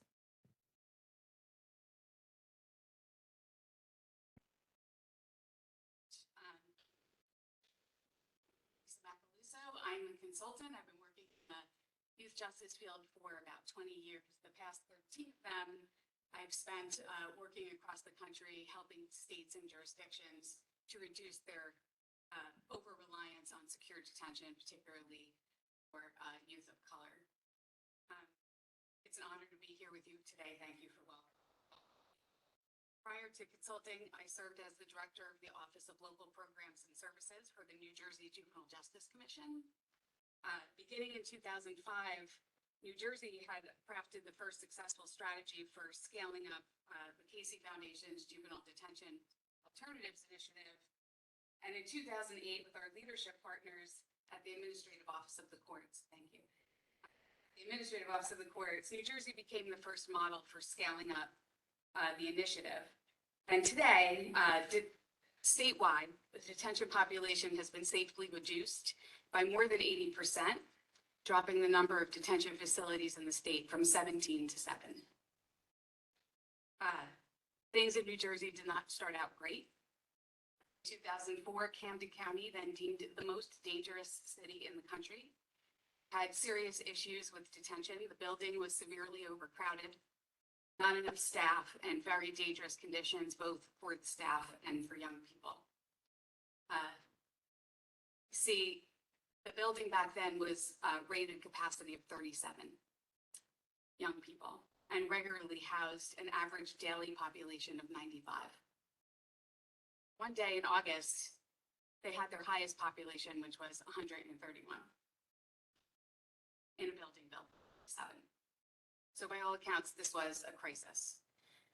In response, a collaborative of key stakeholders came together to immediately and safely reduce the detention population. They implemented what is now come to be known as the safety valve process. At that time, the stakeholders agreed to a safe number of 62 young people in the facility, which was still double the approved capacity. And they also agreed to use this process they came up with to both reduce the population to below 62, and then if the population ever started to rise again, they would trigger this safety valve. The immediate and long-term results of Camden's safety valve were impressive. In the first few weeks, their average daily population went from 95 to 62. By the end of the first year of implementation, the detention center population dropped below their approved capacity of 37 to a low of 28. This was accomplished while protecting public safety and ensuring that youth returned to their court hearings. And to this day, Camden continues to keep their detention population at about 30 young people, despite having built a new facility licensed to house 77. The City of Philadelphia is currently using a safety valve approach to reduce their detention population safely. Since February 2003, their process has helped to reduce the number of young people who've been detained for more than 41 days and is preventing young people from staying longer than 40 days going forward. Moreover, because the safety valve allows for data collection that identifies trends in case processing delays, Philadelphia's data clarified the causes of delays in leading behavioral health evaluations. Stakeholders met with the behavioral health evaluation providers to implement solution strategies. And so despite more than a doubling of the orders for behavioral health evaluations in Philadelphia, they were able to bring the total number of days from court order to the return of a written evaluation down by 54%. And each site that I've just talked about implemented the safety valve a little bit differently based on the jurisdiction's organizational culture and structure and the willingness of stakeholders to lean into expediting safe release. Framework of the strategy, though, is consistent across the jurisdictions. So I'm going to go through the 4 elements real quick of the model and try to apply it to potentially adding value to what Ms. Harada just described as their release process. Before I start, I just want to note that substantially more conversation would be needed to really design something that was going to work here in Los Angeles. Okay, so first element, the safety valve requires the creation of a standing review team that includes a coordinator and some constellation of probation managers and human services managers who come together daily to review the list of young people in detention prior to disposition to make plans for their safe release. Depending on the locale, other representatives like prosecutors, public defenders, folks that Ms. Rada just shared, and even judges may participate. In Camden, they use this process to plan for the safe release of any young person detained predispositionally. Daily meetings were held by the team. The team reviewed the detention population report every single day, which listed each youth's current length of stay, court status, and reason for detention. The team figured out for each youth which community-based detention alternative fit best and identified any case processing issues that resulted in a longer length of stay. The waiting placement report was run weekly and shared with 2 state agencies responsible for out-of-home placement, and those agencies had prior agreed to prioritize those youth to be taken into their custody. And so it sounds like Los Angeles has a team, and it sounds like there's some review that is happening. I guess what I would just suggest, this model suggests in a crisis that there has to be a pretty focused and daily process for being able to review in detention, being able to figure out how to get young people out of detention safely while protecting the public and ensuring that kids come back to court, which are in fact the statutory reasons for placing someone in detention. And so the team would make safe release plans primarily focused on detention alternatives.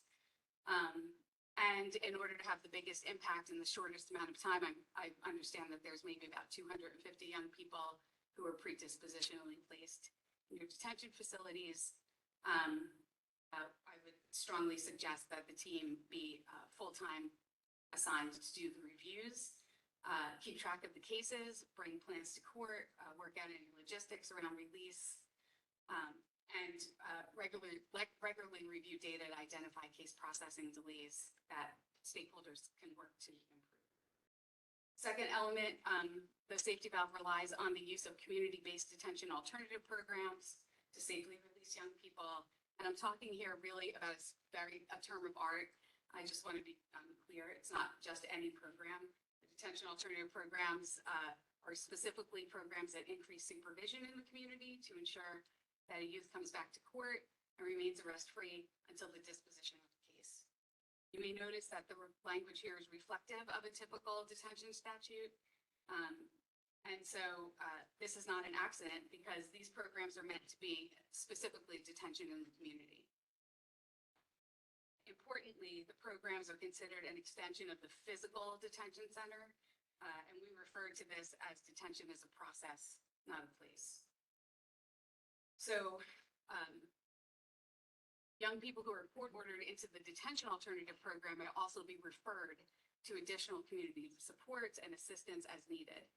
A continuum of alternatives typically includes home detention, intensive home detention, evening reporting centers, day reporting centers, electronic monitoring and shelter care. It may look different in Los Angeles, but the primary purpose of the programs is around supervision to ensure safety, to carry out the statutory purpose of detention. Young people remain on the community-based alternatives until the disposition of the case. The programs are organized from least to most restrictive, and if case processing times are very long, young people can move down in supervision, they can come off supervision completely, or potentially move up in supervision if the policies are written to provide for regular reviews. Efforts to expedite release to a disposition, in my experience, generally do not result in reducing the detention population quickly, and that's mostly because there's a lot of stuff that goes into dispositional planning, and it's hard to do that quickly. So in Los Angeles, in theory, the safety valve could not necessarily focus on dispositional planning, which would occur as usual. Instead, the review team would just focus their efforts on youth detained predisposition. And I think that Los Angeles is an amazing place to do this. I've been doing some work here. You have amazing community-based organizations. You have amazing folks out there who work with kids, and a lot of places don't have that. You also have the access to the credible messengers who may appropriately provide young people with different kinds of support in the community while in their programs. Third, the court is a critical partner in implementing the safety valve in Camden. The court agreed to centralize the detention review hearings so that the presiding judge held all of the hearings at the same time every day and ensured that once a plan was made, the team could present the plan to the court for a decision in an expedited manner. Want to expedite release, you need to have a flexible calendar so that as soon as a plan is ready, somebody can go to court and present that plan and get a decision. Los Angeles, discussions with the court about the safety valve, appropriate processes, and the best way to make the calendar more flexible would occur at the outset of any agreement to move forward with enhanced sort of release practice. Court is a critical partner in the safe release of young people, as everyone knows, so their buy-in is essential. The safety valve process will likely provide more tools that the court can use at these decision points to protect public safety and to ensure court appearance while people meet the completion of the case. And then fourth, some people will remain in custody. Some young people will remain in custody. And the safety valve process can assist in connecting dots around evaluations that we're sharing about Philadelphia and other complicated steps in the case process to reduce wasted time in the case process. And that's also important, chipping away those small things that make a case go a little bit faster. This works to ensure timely disposition placement for those young people in custody.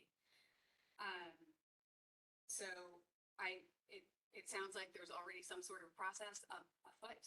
And so hopefully some of these suggestions that we've used in the safety valve may be helpful to Los Angeles as you all continue to plan how to go forward. I think the sort of main goal of a safety valve is really to reduce the detention population as low as possible, consistent with public safety, because when you have a reduced detention population, then it makes it easier to plan for housing young people who actually have to stay in detention. It's just a smaller group of young people to take care of that way. So in some, safety valve strategy works in these jurisdictions, and there's basically this four components to it. And it's all in service to really safely reducing the detention population. So you guys can take care of all of the young people themselves in that position. Many thanks to all of you for making time and space to hear. Thank you. Thank you, Lisa. I'll say three quick things. One is that the Camden safety valve document is attached to the agenda. I encourage you to take a look at it. It has many of the points that Lisa just discussed. Second, in her remarks, it cannot be missed the importance of data. This commission has on multiple times requested data since the girls' decarceration around who the young people are in the facilities. It's been the subject of multiple motions by the commission, the subject of a letter from the inspector general, and the need for the data about who the young people are is crucial. So thank you for lifting that up. The other thing that you said that I think is very important for this commission is that this must involve more than just probation. Certainly probation is and should be a leader in the conversation, but it has to involve the attorneys, it has to involve the community-based organizations, mental health, the courts, all of the partners. And so while this commission is the Probation Oversight Commission, I think it needs to be said that this is a broader issue. And then I'll just end by saying that I hope that you all had some similar experience that I did in getting to speak to Lisa.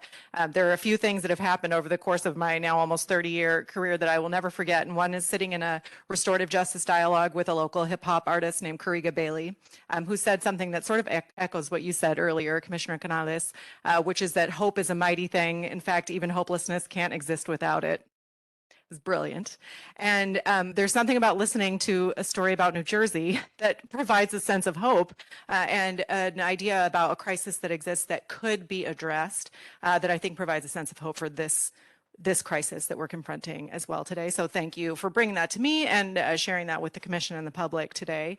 I would suggest, Chair Jackson, that maybe if folks have questions for Lisa or Sharon, we do that and then turn it over to our defense bar experts. since they have to go. No commissioner comments? Yes.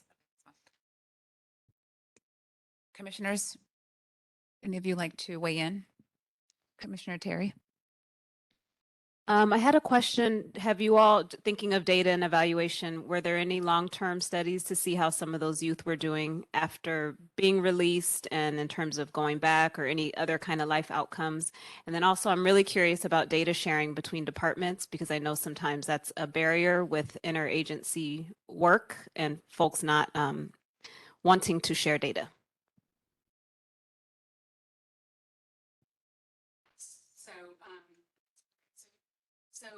For the data question in particular, this really is an all hands on deck situation, right? It's a crisis. And so, you know, you don't need a lot of data, first of all, right? Because the deal is that these are detention alternatives. They're not dispositions. You don't have to go deeply into everybody's background and specifically how to release someone on a detention alternative if it provides supervision in the community, right? That's appropriate. And that's why the focus is on the predispositional youth. But the data is, I'd like to say, every jurisdiction has these data issues. And this process actually lifts them up in a really specific way so that perhaps, you know, the other part of the goal of this process is to see, you know, what isn't working well and then be able to fix it, right? So if there's those issues here, using the data that you have and will help you figure out what to do next to make it better. Yeah, and then the other part of the question, I'm sorry. How kids are doing. Oh, yeah. Yeah. So these are predispositional alternatives. And so what we track essentially, because of the definition of a detention alternative program, is how many kids come back to court and remain arrest free to the disposition of the case. That's specifically, right, the things that we track. Once young people are disposed onto their various programs, you know, that's a separate recidivism study. So that's the way we sort of look at it. Yeah. Thanks for that question. What's the data point on youth returning to court or being rearrested? Yeah. So for youth who are in a detention alternative program, for Camden, I can speak on Camden specifically to say that they have around an 85% success rate. Success meaning they came back to court and they didn't get rearrested during the pendency of their case. We're looking at a very short period of time here. I've worked in other jurisdictions like Florida and Kentucky, other places where basically that percentage ranges somewhere between 75% and like 95%. So it's pretty high for all intents and purposes, but you must track it, right? Because if we're saying this is a kid who should have been in detention, serve that young person in the community with additional supervision, then we must be able to show, right, that the community remains safe and that the young person is continuing to come back to court. Criteria in your detention study. Thank you, Commissioner Mundo. So first I'm going to start with a question for Sharon. Since April 13th and to yesterday, how many youth have been released straight and how many youth have been detained on house arrest? So we are compiling that data right now, as some court dates took a little bit time because a few of these, some of the young people had some complex care matters that needed to be addressed before the bench. And so we had presented options in our team discussions, and we are now working with everybody to update all of our progress and information. So we will have some data very soon to report back out. And then we can provide that as well. So we are gathering that as we speak because we do want to follow up on every single young person and to see exactly the reason for the release and the dates. I know that some youth have been released, but I don't have the exact number because we are finalizing that process. Thank you, Edward. Is it 1, 10, 12, just an estimate? That I don't know because we've been pretty busy with scheduling and pretty and my partners can weigh in, busy with scheduling and following up. So the attorney groups are also following up with us with specificity on what some of those decisions were and what impacted those decisions. So we can report back when we have the numbers. That's not satisfactory to me. I mean, as a person who's been in the department that long, you should have anticipated this question. And so I'm not sure if I'm satisfied with that. I'm not even satisfied with your description of what you're doing. But in the future, please understand that a basic question like that will be asked by this group. Okay, thank you. The reason it's difficult to give you a number right now, the process just started realistically less than a month ago. And what that means is once this proposal is prepared, we have to calendar it in court.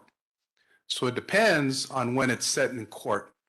Once it sets to court, then the court has to decide whether they're going to agree with the release or not. So to answer your question, I don't think, I'm not speaking for Ms. Harada, but from the defense side, and also includes the prosecution, we come to these meetings, which are held every Thursday. We come to an agreement as to how this youth is going to be released. We calendar it in court, and it's depending on when the court gives us that next court date. So right now, unfortunately, I only have my internal numbers that I've updated in the last couple of days, but it's based on when we had the court hearing. I can tell you right now that of at least 3 that we've had, 4, and we've had more than that, 3 have been approved by the court. 1 has been denied by the court. But again, I'm not being here as a defendant for anybody, but I'm just telling you the truth. It depends on when it's set in court. And that number helps, so I'm done there. But I've been through Camden. I almost missed it. I was driving. It's apples and oranges to LA County. If the information I've gathered, we have 180 intake a month. Intake, not arrest, intake. And since we've been following the information, the numbers stay the same. So there's some churning out going on, which makes this task more difficult. The motion was a little restrictive in that anyone who's been in this process, and I've been in it, I was an intake supervisor, understands that some of the 707B offenders are easier to release, but that wasn't included in the motion. And hopefully at some point they'll add that because it may give us more flexibility. That's it. I hope that when you do study us, you'll actually get a little background. In 2005, the department initiated a move to reduce the population. The juvenile hall had 1,800 youth. Right now, we get 4 to 6 intakes a day. Back then, the weekend was 30 to 40 intake. And the reason I share this information is because our initial movement was easy. We just stopped. We closed the door on non-qualifying youth that the officers were bringing. So when I hear that we had 45, now we have 37, well, that's to be expected on the initial because the first thing you're going to flesh out is the ones that shouldn't have been transported. I look at the data every day. There's no one here, maybe Wendy, who is more attached to data than me. If you study us, you're going to see that probation on the front end has done an amazing job. And I'm going to close with that word front end because a lot of this is happening on the back end. And I'm kind of curious as to why it doesn't happen within the first 48 hours when we have the youth in custody and before they're going to be presented for their first detention hearing. I would like that you guys consider that because that may actually stop the bleeding on one end, and then we can work on the other end, because I don't know how the 180 are leaving on the other end, if they're leaving on the 48-hour mark, or are they just basically dispoing out?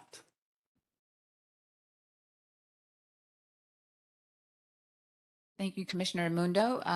At this point, do we conclude? Yeah, so if there aren't any other specific questions, I know Lisa has to leave, and I believe that Sharon also has to go to an MDT meeting. Do you have a question for, okay. For Ms. Harada. Great. So, Ms. Harada, I guess on average, there's been about 4 of these MDT structured release meetings per week. Is that right? Yeah, yes, we've ranged between 2 and 6, but yes.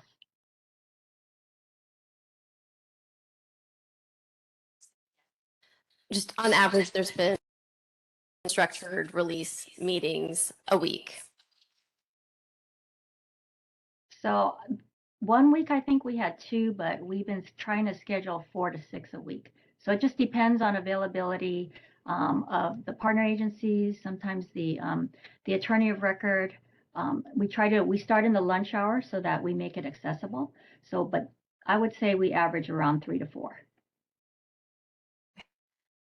And then you're focusing, I heard you say non-707Bs and technical violations. Is that correct? And misdemeanors? Yes, that was in the board directive, yes. Misdemeanors and non-707B felonies. Correct. Can you tell me how many misdemeanors, non-707B felonies, and technical violations you've identified of the current predispo youth? Well, we've scheduled, I can only tell you that we've scheduled the 25 meetings. So those, of the 25 team meetings, there were a few young people in there with 707B offenses who are pending competency proceedings. But the rest were in that grouping that was prioritized by the board. I'm asking of the 275 young people who are currently predispo, how many have misdemeanors, technical violations, or non-707B felonies? Oh, we would have to get back to you.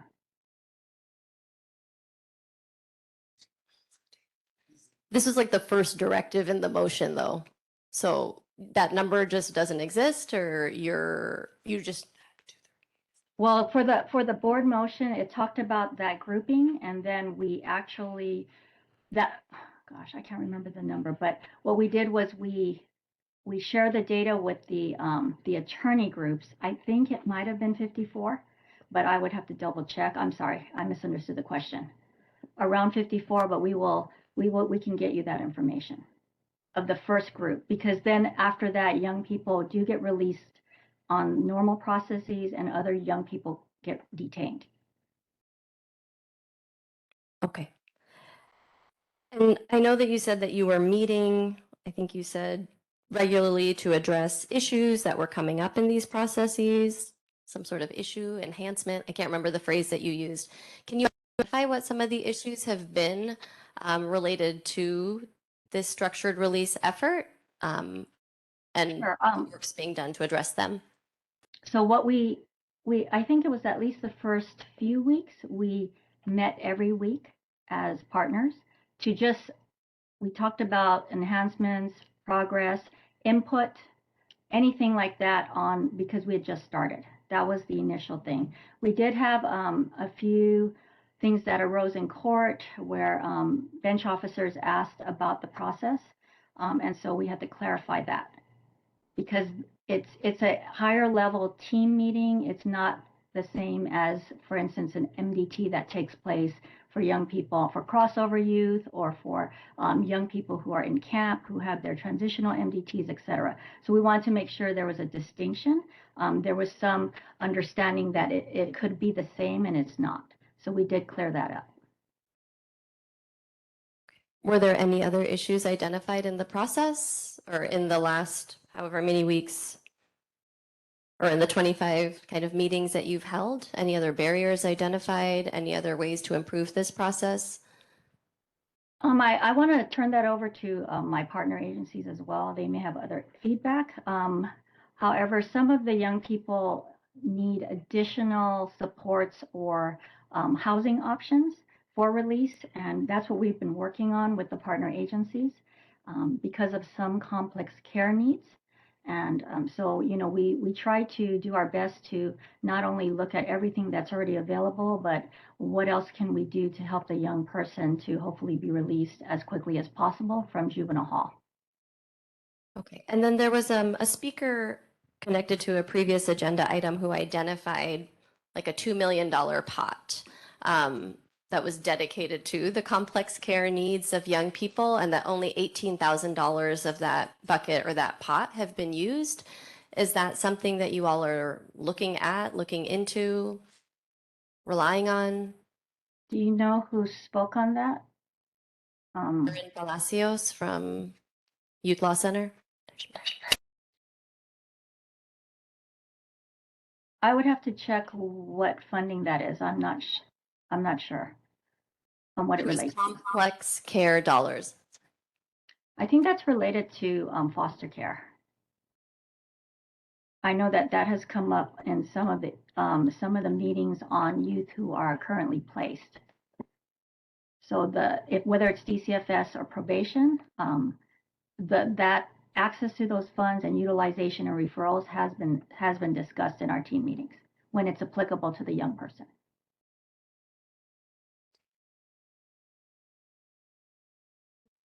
I don't think I have any other questions for Ms. Harada. Okay, thanks, Vice Chair Kakani. We're going to move on to the, oh yeah, absolutely, please. Thank you, Chair Jackson. I just have one question. Based on what the Vice Chair was asking, can we simply have a weekly report that includes weekly non-707 misdemeanors and technical violations? That way we're always in the loop. There is an outstanding request for, we've actually asked for it monthly.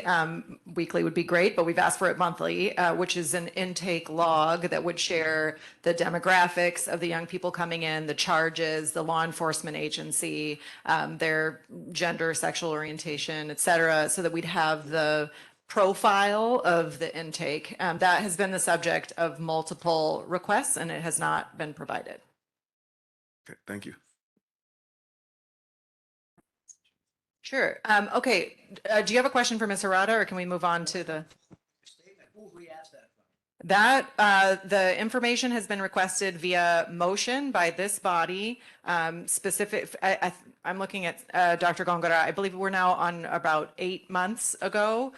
It was requested and has been requested again, and then was the subject of a motion by Commissioner Mundo, and I can't remember who seconded it. Maybe. Commissioner Carrillo, maybe 3 meetings ago.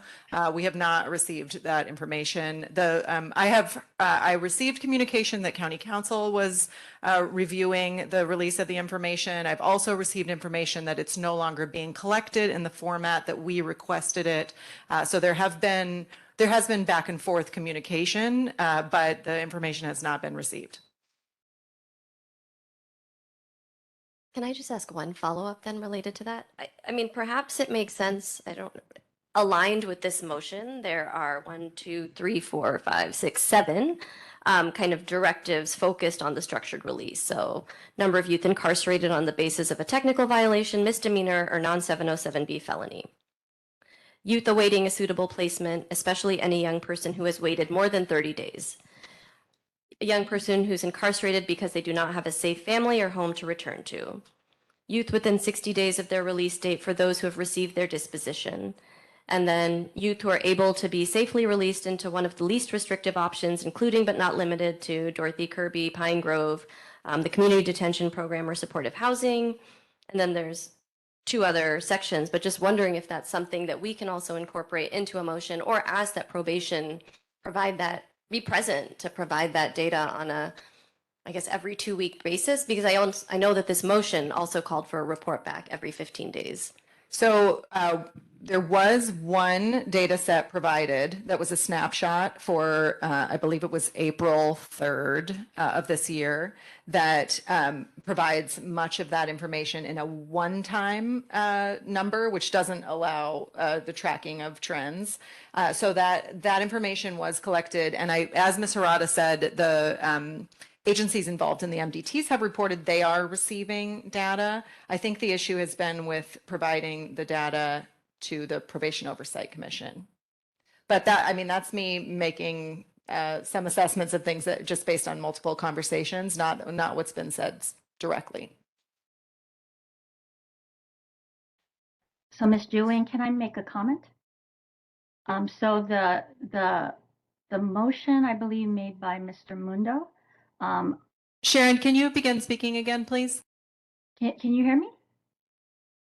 Oh, good. Okay. So the motion made by Mr. Mundo, I believe there was a June 10th date on there, at least the motion from a few weeks ago. So we're gathering the data to submit by June 10th on that request. So we are working on that. And then we're working on additional data based on the snapshot provided on April 3rd, and we will provide that as well. But will that be provided on an ongoing basis? Because it's not helpful to just receive it once. So if we can receive that data actually every 15 days or... I believe the motion, I'm sorry, go ahead. I'll wait. The request is monthly. If you wanted to change the request to make it bi-monthly, that's certainly your liberty to do that through a motion. I just want to be clear that we have not requested it that frequently. It's been requested monthly. Please do, Millie. I guess then my request would be to modify that request so that it is bi-monthly, so that we can take a closer look at the trends and the progress or lack Set thereof. for the formal motion. Were you going to add something, Mr. Mundo or Commissioner Mundo? Is it okay, Chair? Yeah. Ms. Harada, does your answer suggest that the IDC has resumed the manual collection of the DYD? No, we're doing it through the system.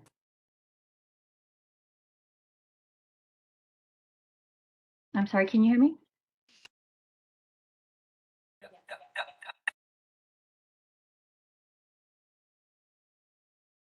Can you hear me? I'm sorry. I don't know if I'm going out. We're doing it through the system, the request.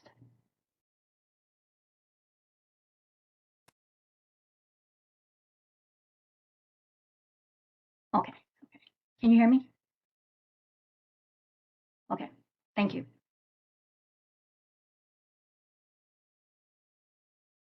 Have you resumed manually collecting the intake data with the existing or used to exist DYD spreadsheet? No, we're doing that through the system, through the automated system. That wasn't part of the request. It was actually the manual. So are you suggesting that that's not going to be what we receive? We're going to submit the data that's requested on that motion. And the data was Using the system. actual item, a document. I'm sorry, I don't know if the reception is kind of going in and out. Can you repeat that? It actually wasn't the data only, it was a specific document that was collected for a decade. And it provides a sorting capacity that is beneficial for oversight.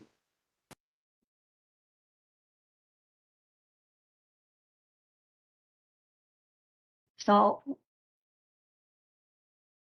I was given the motion and we are running the data. Mr. Mundo, I will have to follow up because I know that's another operation whether we're doing it manually or not. My understanding is no, that we will be providing it to the POC electronically based on the system data, which includes the elements that were included on the log.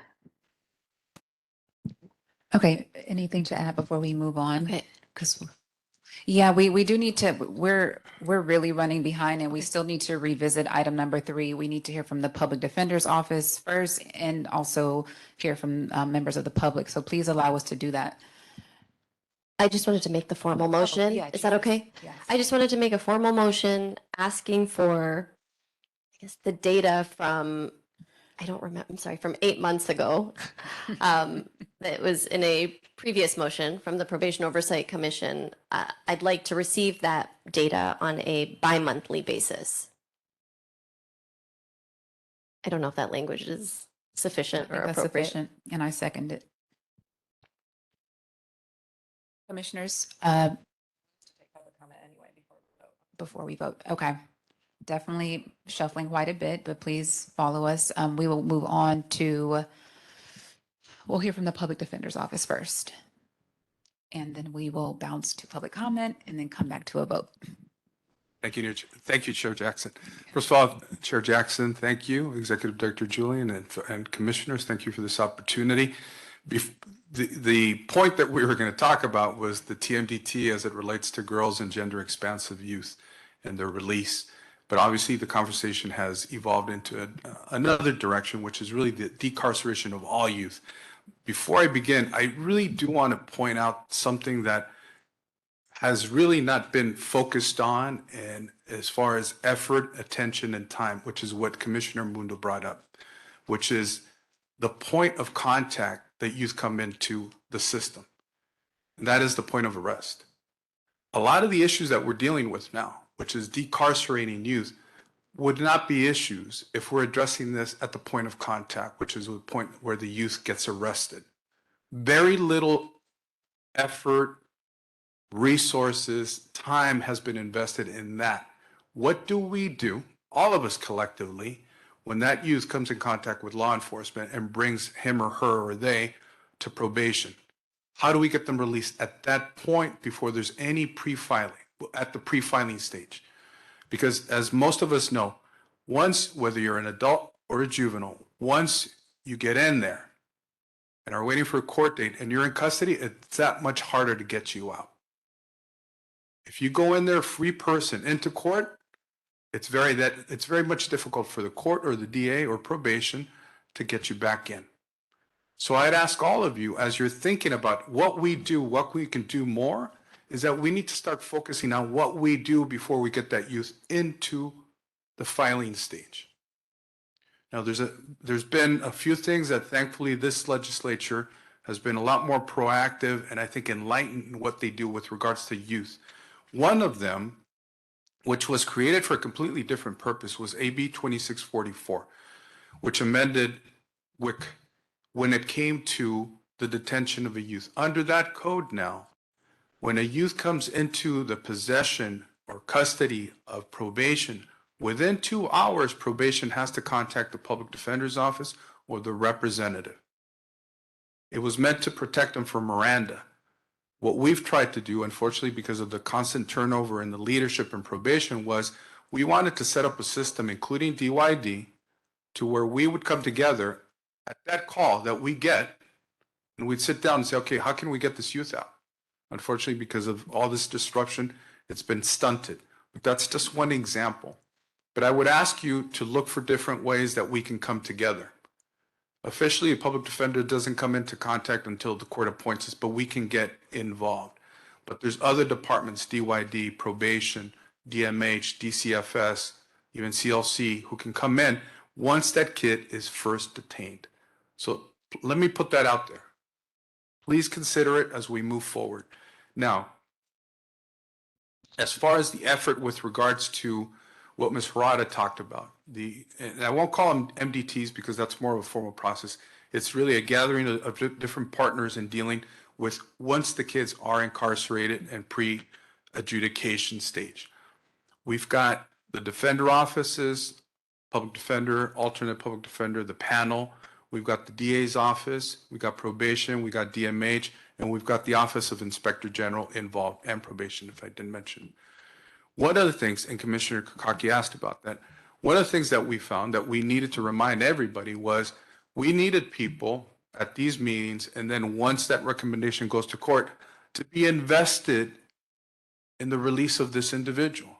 Because we found that there was at least one occasion where the group had decided this kid will be released on CDP. This kid's going to receive some counseling when it comes to substance abuse. DA was not opposed. Probation was not opposed. Of course, we were in favor of it. Case gets to court. One of the parties vocally opposed it. And the judge said, nope, that kid's not being released. Now, the judge had different reasons, but I can tell you that Once you ring that bell, it's very difficult to unring that bell with a court. So we made it very clear to everybody involved, we need people who believe in this. So that was one of the initial problems that we had. We wanted to make sure that whoever was participating was invested. And if they weren't invested, then they were going to keep their mouths shut because we were going to be supportive of each other.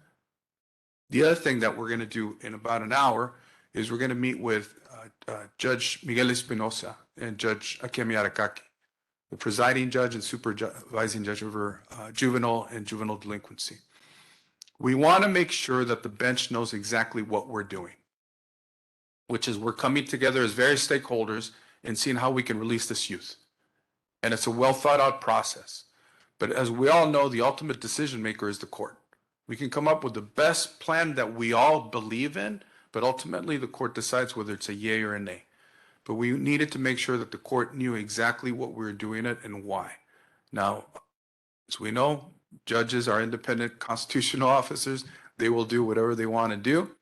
But we want to make sure that the court, in as much as they can, are involved. And I can tell you that in all the years that I've been a public defender, and it's almost 30 years, the leadership of Judge Arakaki and Judge Espinosa is tremendously supportive of all our collective effort in releasing as many youth as possible and giving them the best opportunity and resources that we can. So we've got great partners. And the other thing that I can tell you, and it may sound weird coming from a public defender, but I don't see it as weird. We've got a great relationship with the leadership in probation in trying to get these youth out. Ms. Harada has been a tremendous partner. I know she's in a tough position, and rightfully so, right? But she's been a good partner, a very good partner in helping us move through this process. It's not an easy process. It's a very frustrating process because we have to wait on other folks to make it happen. But we're working towards it. The DA's office has been tremendously supportive as well in how we move forward, and DMH and CLC likewise. So that's what we're doing right now with this new board motion that deals with decarceration of all youth. Now, the reason that we were asked here, which was to address girls and gender expansive youth, this goes back to a prior motion which dealt with the TMDTs. That is a continuing effort. And just so you know, the other thing that I want to caution everybody is efforts that are being duplicated towards one goal, and that creates wasted time. Just last week, a number of us were invited to what is called the Action Network, which is a statewide effort led by OYCR and RAND in conjunction with probation to deal with the decarceration of girls and gender expansive youth. In that, and it's a funding issue coming down from the state, a number of counties were identified: LA, Ventura, Imperial, I believe San Bernardino, I forget the fifth one, where we will be given assistance by OYCR and RAND in putting together a better vehicle for the release of girls and gender expansive youth. That's a major effort at the statewide level.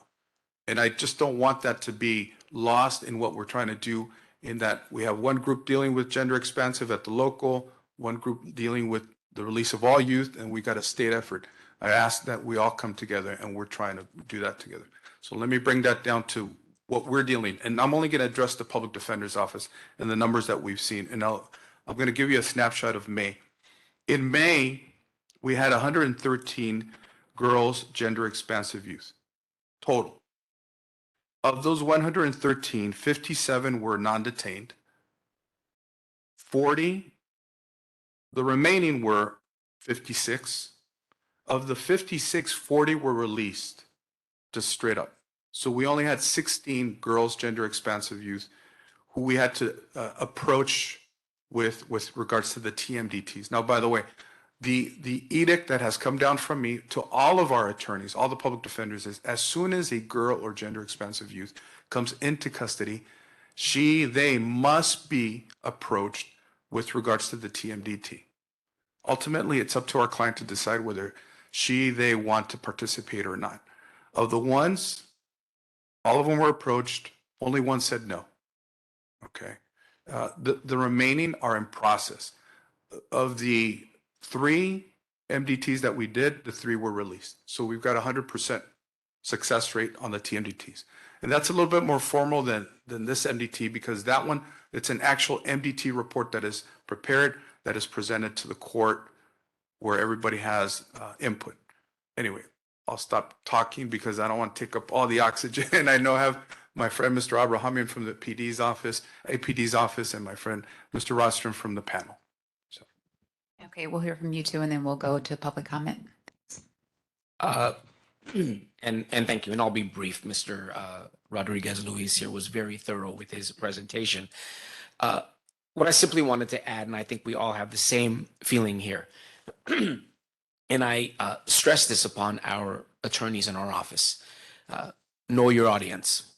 And I tell them this always because the mindset that we all have when we're dealing with the youth is very important. This collaborative effort only works if all the players are actually of the same mindset. It's disturbing sometimes when, if I follow, unfortunately, on social media and some of the happening, and you read comments of, yeah, karma, or yeah, finally. Not everyone maybe sees the youth as we do. We need resources for them. We need them to get the help that we need. We need them out of custody and into different facilities and places where they can get help. They look at him as he was someone who committed a crime. She was charged with a crime. She's a criminal and so forth.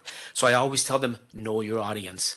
So the players that are all involved in this group, the MDT process that we're working with, have to be of that same mindset.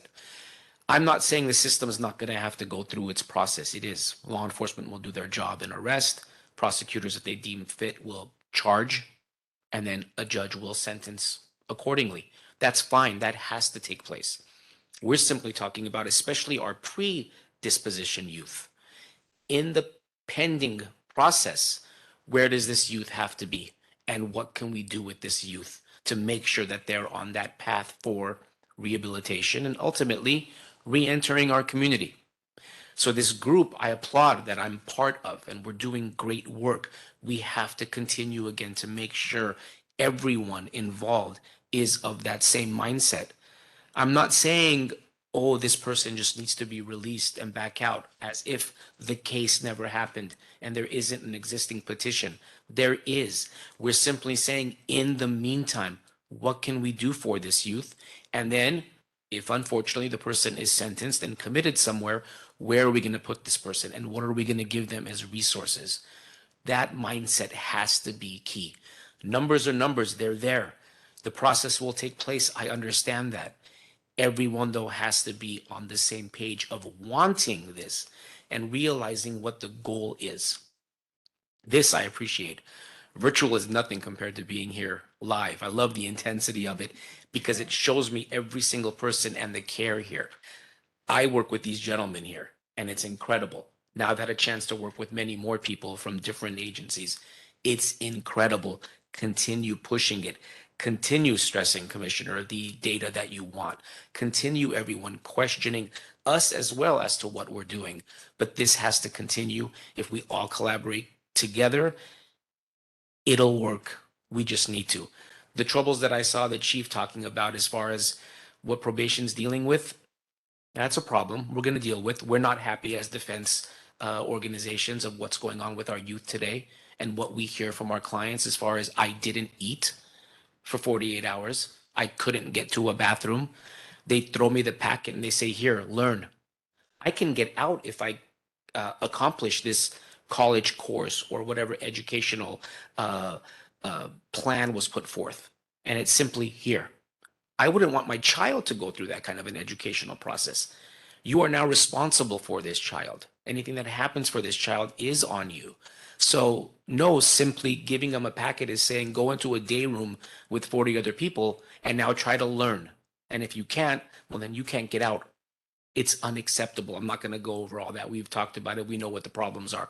Let's continue pushing, but let's all be of the same mindset, please. Thank you. Much appreciated.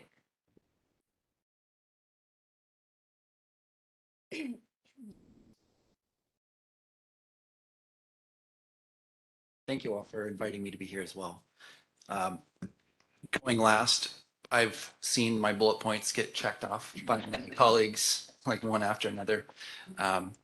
So I'll try not to be too duplicative. Our data I brought in a little bit different than Mr. Rodriguez, so I only have from 2023. So our populations are a little different and they're a lot smaller than the public defender's office, but I did want to have something for you just to kind of get an idea of what we have. Our experiences track with what Mr. Rodriguez described. So this year in 2023, we have only represented as a panel 21 GGE youth or girls and gender expansive youth.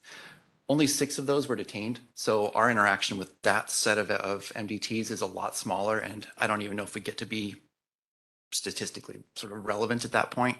I did look those cases up.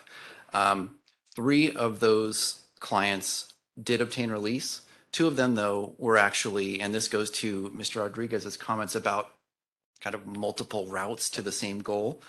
They actually went through the STAR court, which is our CSEC court. And they did obtain release through that court and through those MDTs. So they did not actually go through this particular motion. They did participate in a similar set. One of our clients did participate in the GGE MDTs and actually did not get a recommendation for release, but then was able to obtain release at disposition pretty quickly.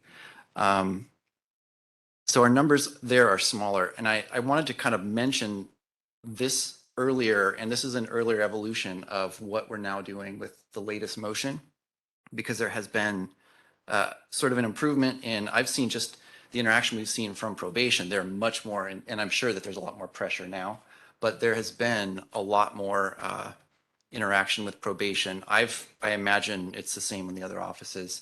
I've been getting calls Friday night, 8 p.m. From Ms. Harada, stressing which cases we're going to call for the upcoming week. So I did want to, given that they are under fire and to sort of maintain credibility when I'm critical of them, I do want to note, that I have seen a genuine effort from Ms. Harada. On these new motions, since they've started, we have had there's a big difference now. In the girls' MDTs, I was informed of the MDT availability. I sent the program and how to apply to our attorneys. There was no other interaction that could make them do it. There's a big improvement with the current program, which is the probation department is actually sending me a list of clients, charges, and the appointed attorney. They have that tracked. And then they're CCing me on an email to that attorney, inviting them to participate in the new program and proposing the date and time. And so there's just a lot more momentum to make those happen. So compared to also a much smaller population of 6 total, just since these have started, we've had 21 identified. 8 of those have been later on. So it was initially a 13-person list. 7 have been released or moved at least to like a better placement. And, that kind of gives you an idea. They have been working, they've been going. We've been doing weekly meetings with them to review how those meetings have gone. But I did have a few things I've noticed that I wanted to suggest. And actually, it was funny. Not only did my colleagues steal one of my bullet points, actually, Commissioner Mundo took one as well.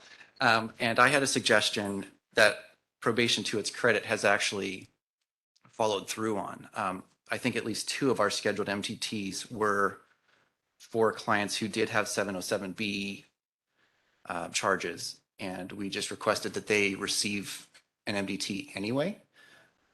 One was because we were concerned about conditions of confinement for that particular client. The other was the competency issue that Ms. Harada had mentioned. But what Mr. Mundo brought up, and to their credit, they have acknowledged it and they have referred to the Board of Supervisor motion, sort of not identifying 707B cases as what the target is. But as he said, being on the panel, for one of our lawyers to take one of these cases You've got multiple conflicts that have happened. So we have cases that are complicated. And a lot of times, even when the charge as charged is non-707B, it's a situation where the court already knows this client and for one reason or another is not willing to release them.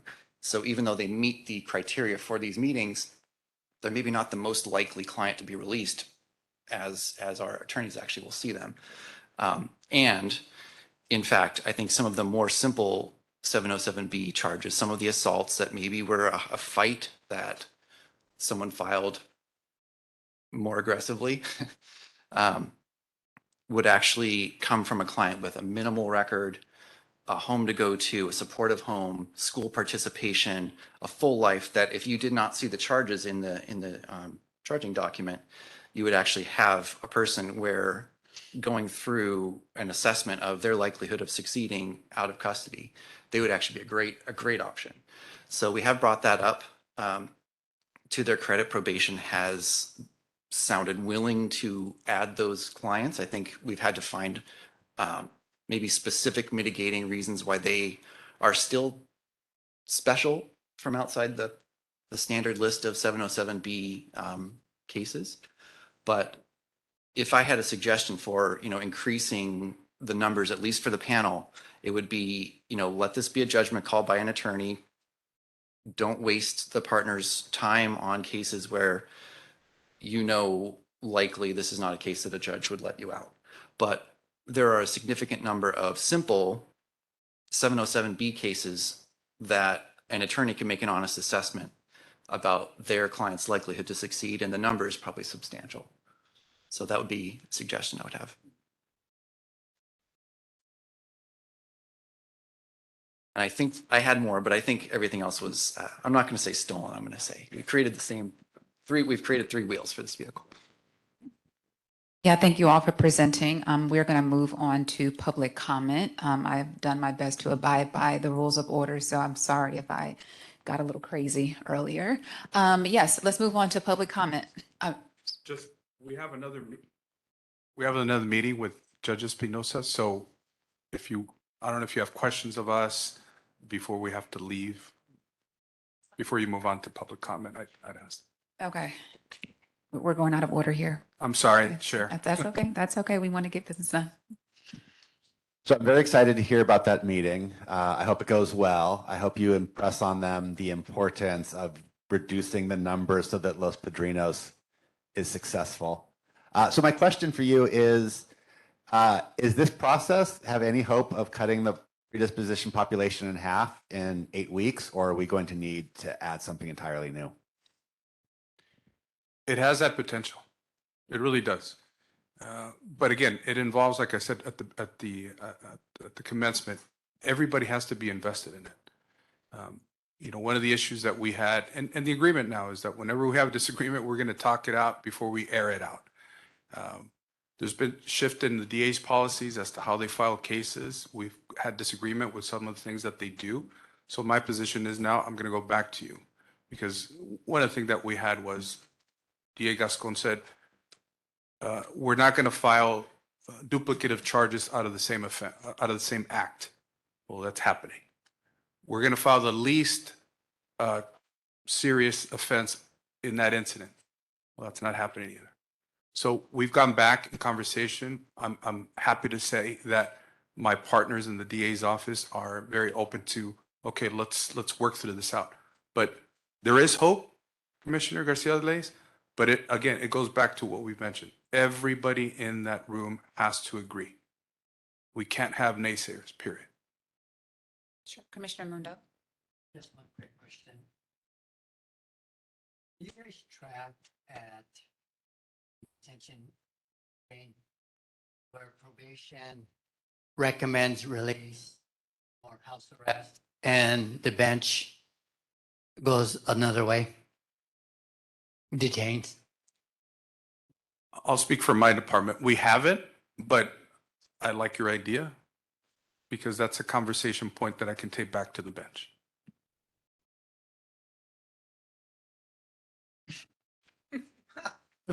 Ditto. We don't. No. We haven't, but we talk about it constantly, and it's something that comes up, but it's not an official stat that we keep. Good idea. All right, time for public comment. Any written or live public comment? Please go to your meeting. Thank you so much for coming. We did not have any pre-registered written comment. So if we receive any written public comment at that's not what it is. info@poc.lacounty.gov. By 5 o'clock, it will be attached to the agenda and disseminated.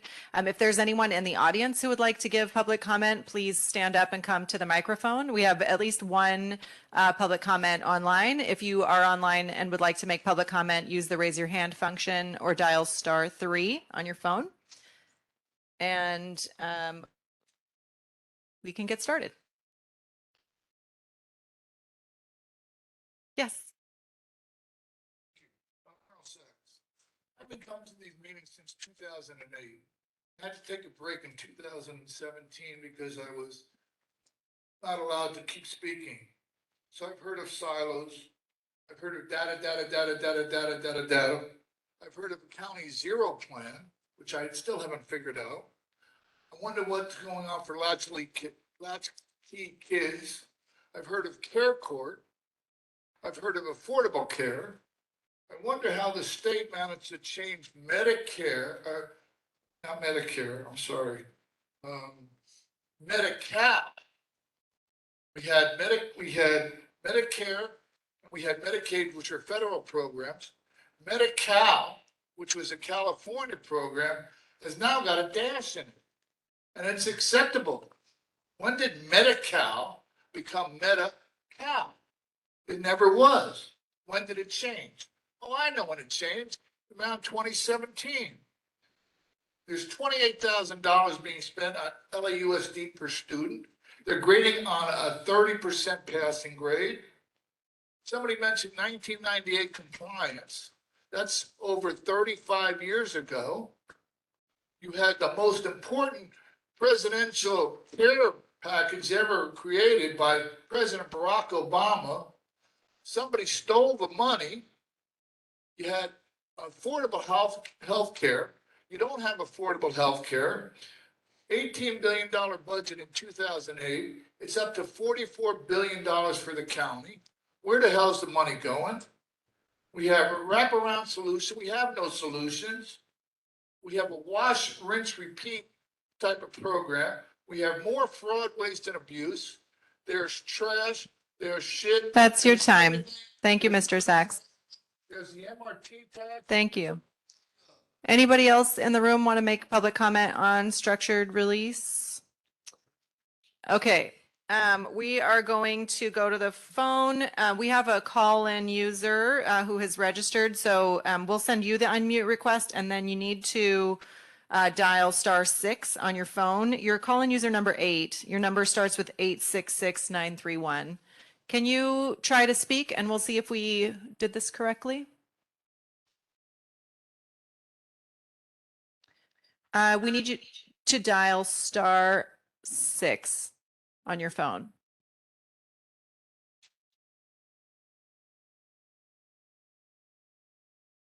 No. And that's the only online public commenter. Okay. Okay. Thank you all for commenting. We are going to go back to, yes, the motion. Vice Chair Kakani, can you restate the motion? So related to the motion, I think that was passed by the Probation Oversight Commission approximately 8 months ago, requesting data from the probation department connected to who exactly is incarcerated and why they are incarcerated. I am seeking to amend that motion so that probation provides data every 2 weeks, as opposed to every month. I second that motion, and Wendy will call the, any discussion between commissioners on this motion? It's just an amendment really to the initial motion. All right, we can adopt it and vote. Okay, please vote yes, no, or abstain. Commissioner Canales? Yes. Commissioner Carrillo? Oh, he's away. I couldn't see. Thank you. Commissioner Garcia-Lez? Yes. Commissioner Kakani? Yes. Commissioner Lewis? Yes. Commissioner Meredith? Yes. Commissioner Mundo? Yes. Commissioner Terry? Yes. Commissioner Jackson? Okay, so with Commissioner Carrillo being absent, the motion passes unanimously. Oh, he's back. Actually, are you good? Okay. Okay, that motion passed successfully, and we will now go back to item number 3 and uphold the motion from Commissioner Garcia-Lez. We need to invite any discussion on this first, correct? Okay, commissioners, oh no, I think we need to state the motion. Yes, It's attached to the agenda. Okay. So It is a very lengthy motion.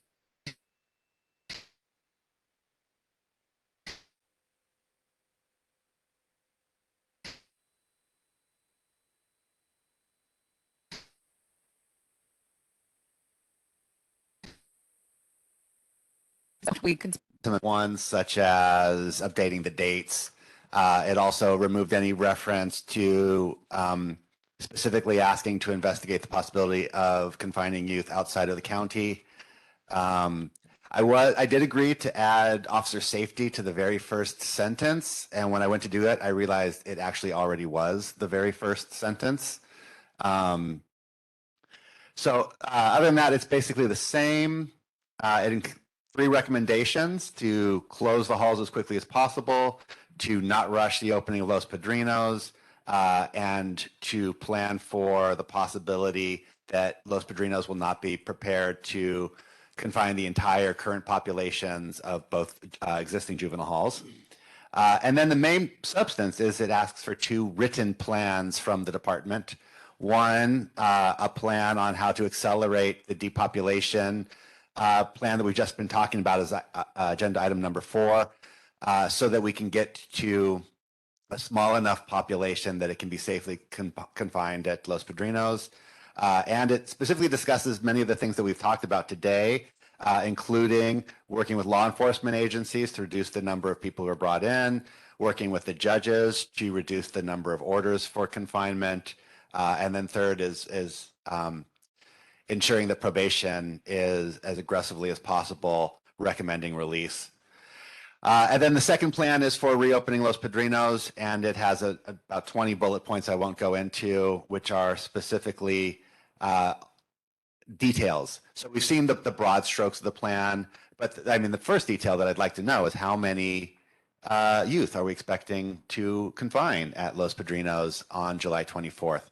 We've heard discussions of phased movements. So how many phases? How many youth in each phase? When are those phases going to happen? How many staff are going to be there? All the programs. So that level of detail, of course, I don't expect the chief to write this plan himself. He has a lot to do, but I think without a written plan from his office, there's going to be no way to get the stakeholders all on the same page or for this plan to work. And we've seen in the past, the department has tended to, do these things on the fly, which does not allow for transparency, public participation, and results in a lot of people not wanting the plan to succeed because they don't know if there is a plan and they don't trust actors involved. So that's the motion. It is not, I think it needs a new second. So I'll let you take over that, Chair. Yes, I will actually, I've taken the time to review the motion. I believe in it, and I'm seconding it. And we can discuss it if any commissioners need to. Any remarks on this? It is very, yeah. So just for clarity, one, the movement outside the county has been removed. I must have an old copy. Yes, what it now says is that they will investigate every possibility for what to do in the instance that Los Padrinos is not capable of holding the entire populations that exist on July 24th.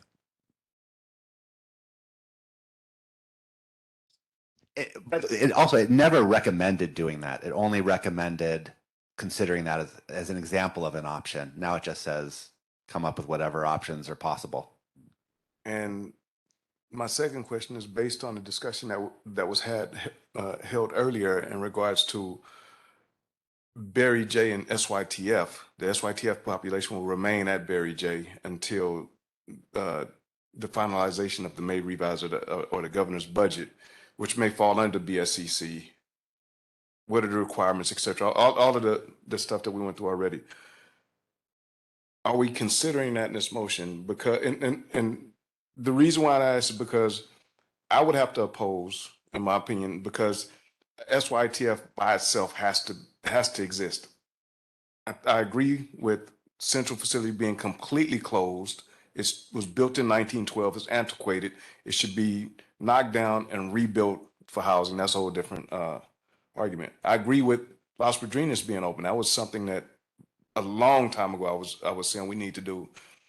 But taking into consideration that none of these halls were actually built to house youth that could be housed there for multiple years or long term, so to speak, we have to take that in consideration in the long term. We will, I believe, the collective effort shrink the population. However, the reality is we still have to have a SYTF facility.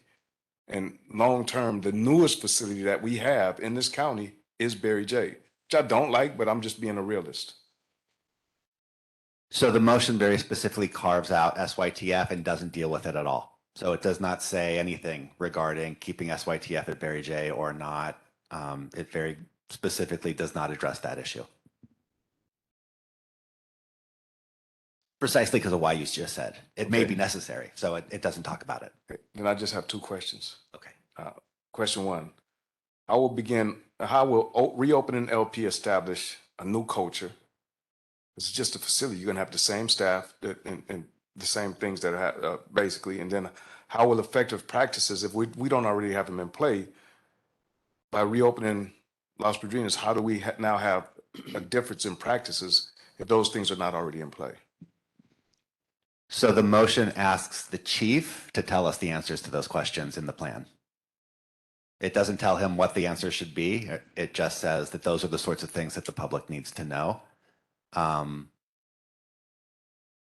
maybe adds a little bit more pointed questions towards that. For example, will there be OC spray in Los Padrinos? Which he has at the last meeting, he said no, but there's some practices like that it refers to. But what you're asking is the question of the motion, but the answer has to come from the chief. What's the timeline?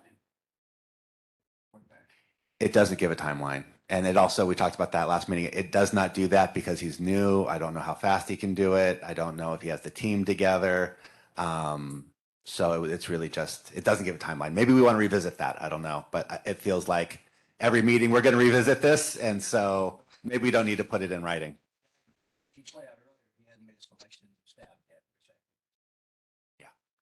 Mike. Commissioner Canales? Yes, thank you so much, Commissioner Jackson. The questions that I have are relating to collaborating with judges to both revise the detention orders, that point, and then collaborating with law enforcement agencies, which I agree with both of those that they need to be done. But from the presentation today by the Public Defender's Office, it seems that they are already taking place. And he even alluded to the national actions that are taking place. But one thing that he continued to stress, this Mr. Luis Rodriguez, was right now we are at a pivotal moment of communication and working together, even naming several judges. And he stressed that we all needed to work together and really work through this. I wish he was here right now because I would ask him what he thinks of those 2 points in the motion. Is this going to add to the stress or is it going to help it? In your opinion, Commissioner Sean Garcia Lays. Well, I think the motion just recognizes those as opportunities that need to be considered.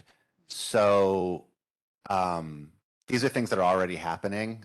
Some of this motion has just turned out to be, I think, prescient of today's conversation. It doesn't contradict it anyway. And really what we're asking for is simply the chief to tell us what he's doing on these issues. So we know that the TMDTs are happening. We know that they are working with the judges. I'm not sure what law enforcement agency outreach is happening, or if any. We've only acknowledged that as something that was important today. So the recommendation is only that the chief consider those 3 or 4 issues in making his plans and making the plan public. Thank you. All right, you guys ready to close discussion and vote? Okay, commissioners, Wendy, please call the roll. Okay, please vote yes, no, or abstain on the motion by Commissioner Garcia-Leyes and seconded by Chair Jackson. Commissioner Canales, Abstain. Commissioner Carrillo, No. Commissioner Garcia-Leyes, Yes. Commissioner Kakani, Yes. Commissioner Lewis, No. Commissioner Meredith, Commissioner Mundo, Abstain. Commissioner Terry, Yes. and Chair Jackson. Okay, so with 5 yes votes, 2 no votes, and 2 abstentions, the motion carries. Okay, thank you. We are moving along and I really want to work as efficiently. I don't necessarily want to rush, but let's work smart going forward so we can close out soon. Moving on to agenda item number 5. Thank you. So this is my executive director report, which, as I've mentioned before, is included on the agenda for really 2 purposes. One is to let you commissioners and the public know what the staff is working on that doesn't get agendized, and also to be able to share a lot of information with the public attached to our agenda. Today, I'd like to start with a very poignant thank you to our partners at the District Attorney's Office, and in particular, Tanisha Wright, who provided on Monday a session for us in which she described the Victims Compensation and Services Fund through the District Attorney's Office. That town hall is available on our YouTube channel and on our website. It was really great. And she answered a lot of questions and provided a lot of information that is directly relevant to the discussion and work that the Sexual Misconduct Ad Hoc Subcommittee has been discussing, but also very interesting for victim services and compensation in general. So I highly recommend that people take a look at that presentation. It's short and sweet, and there's a PowerPoint attached to it. It was a wonderful presentation. So we're very thankful to our partners at the DA's office for that. And we will be continuing. The ad hoc subcommittee met and set forth a path forward. So please be on the lookout for more information about steps that the ad hoc subcommittee will be taking around the creation of healing dialogues, as well as working with the department around learning more about practices and policies as they relate to preventing sexual misconduct going forward and investigating cases in the past. Second, I'd just like to say there's also additional OC spray report information connected on the agenda, including a recent report from the department. And you can see a lot of the data that's going into this. That's something we will be continuing to report on until and through the phase out of OC spray at both facilities and or at a new facility. So please take a look at the information that's provided there. And then finally, I'll just say thank you to the commissioners who've already participated in inspections, to Dr. Gongora and Jennifer Ochoa Garcia, who are leading the inspections efforts from the staff, as well as to the directors and staff at the probation facilities where the inspections have already taken place and will take place over the upcoming months. Those inspections they provide a wealth of information that we can then share with the public and the board about how things are going. And so I really appreciate all the work that goes into that. With that, we can ask for public comment, but that's the end of my presentation. Anybody in the room who wants to make public comment about that? I know, is the phone number still have a hand raised? I did see a message about that maybe that was a comment that wanted a commenter.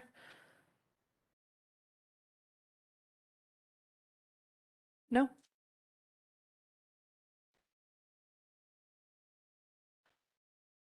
Okay, so if call-in user number 8 can dial *6, is that right? Thank you.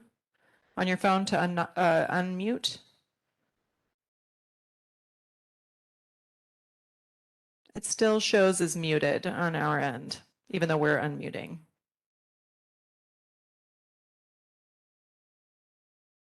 Anybody else signed up for public comment on this? Nobody in the audience? Okay. Commissioners, any questions or comments on this item?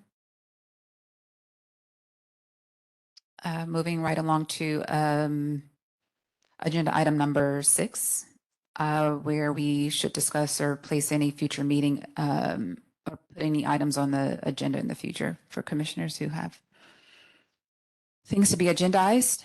Don?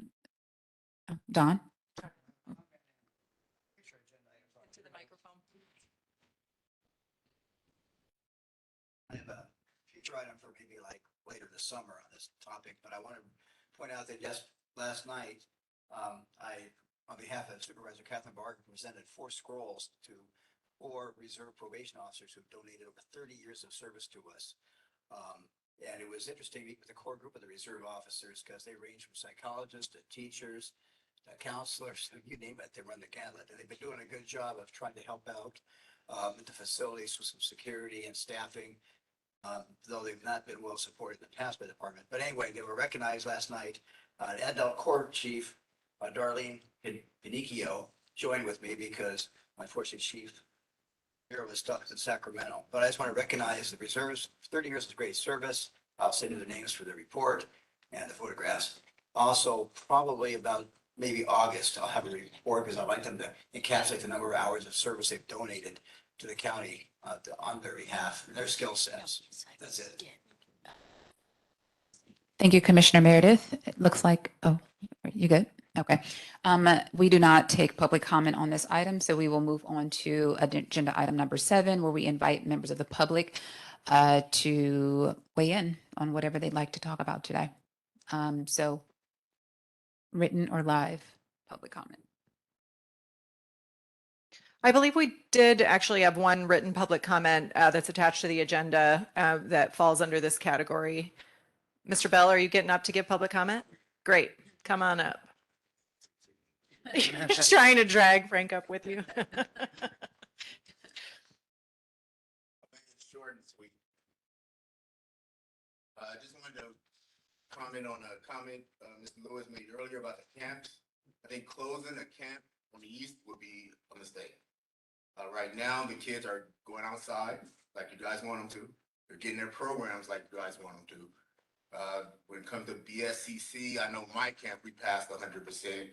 Paige is doing a great job.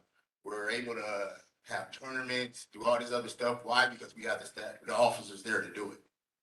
Closing it and sending half our officers to the halls is going to make the camps maybe even worse than the halls because of the openness that is there. So I feel like the family environment that we're going for, it's happening in the camp right now because of the low population and that the officers are there and we can help. But I just wanted to throw that in. The other one was for the chief. He's not here, so maybe you guys can ask him, or Mr. Murnoff. One of the things that you praised him for was this exec team coming into the halls.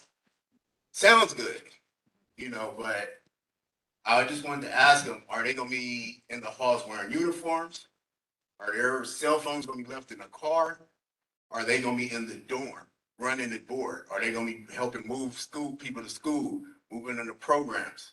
Are they going to be in the MC, the center, movement control? Not watching us on camera. They're going to be in movement control. We don't need to miss. They're going to be in the unit, working with the kids side by side, running the dorm, doing everything. More power to him. We'll give him all the love he needs. I think that's his plan. That's what I'm hoping for. I'll make sure he gets the And it goes to what Ms. Canales was saying earlier about favoritism. If the staff is short that day, we're all short that day. Thanks, Mr. Bell. That's your time. I know it's fast. Anybody else in the room want to make public comment? If not, we'll move to virtual public comment. Can you reset the clock for me? And we'll start with James Maddox. James, let's try it and see if we can hear you. Can you hear me now?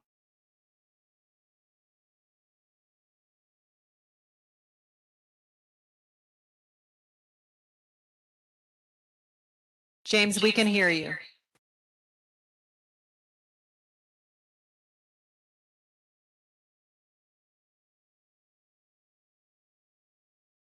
Terrific. I think you can hear me. Anyway, couple of observations. I'm still on my working on my shutdown probation for the $1.054 billion process. But anyway, I won't go into that. The problem facing probation is not the buildings, it's personnel. Los Padrinos had a myriad of problems before it was shut down, and it wasn't problems with the building, it was problems with the personnel. Therein lies the problem that we're not addressing. I would have to say that the two words that came to mind in the early presentations were obfuscation and the idiom is in over their head. Camden County, New Jersey has 525,000 people, which is roughly the size of Long Beach and Glendale. You think this person might be in a little bit, this is deep water when you're in a county of 10 million, somewhere between 9.9 and 10 million people. That's all I have, and that a lot of the bureaucratic ease that came from the chief, well compensated, plus all of the new people they're hiring. It reminded me of the dances of the fairies, but the sugar plum fairies. But this case, it's the dances of the bureaucrats. Thank you very much.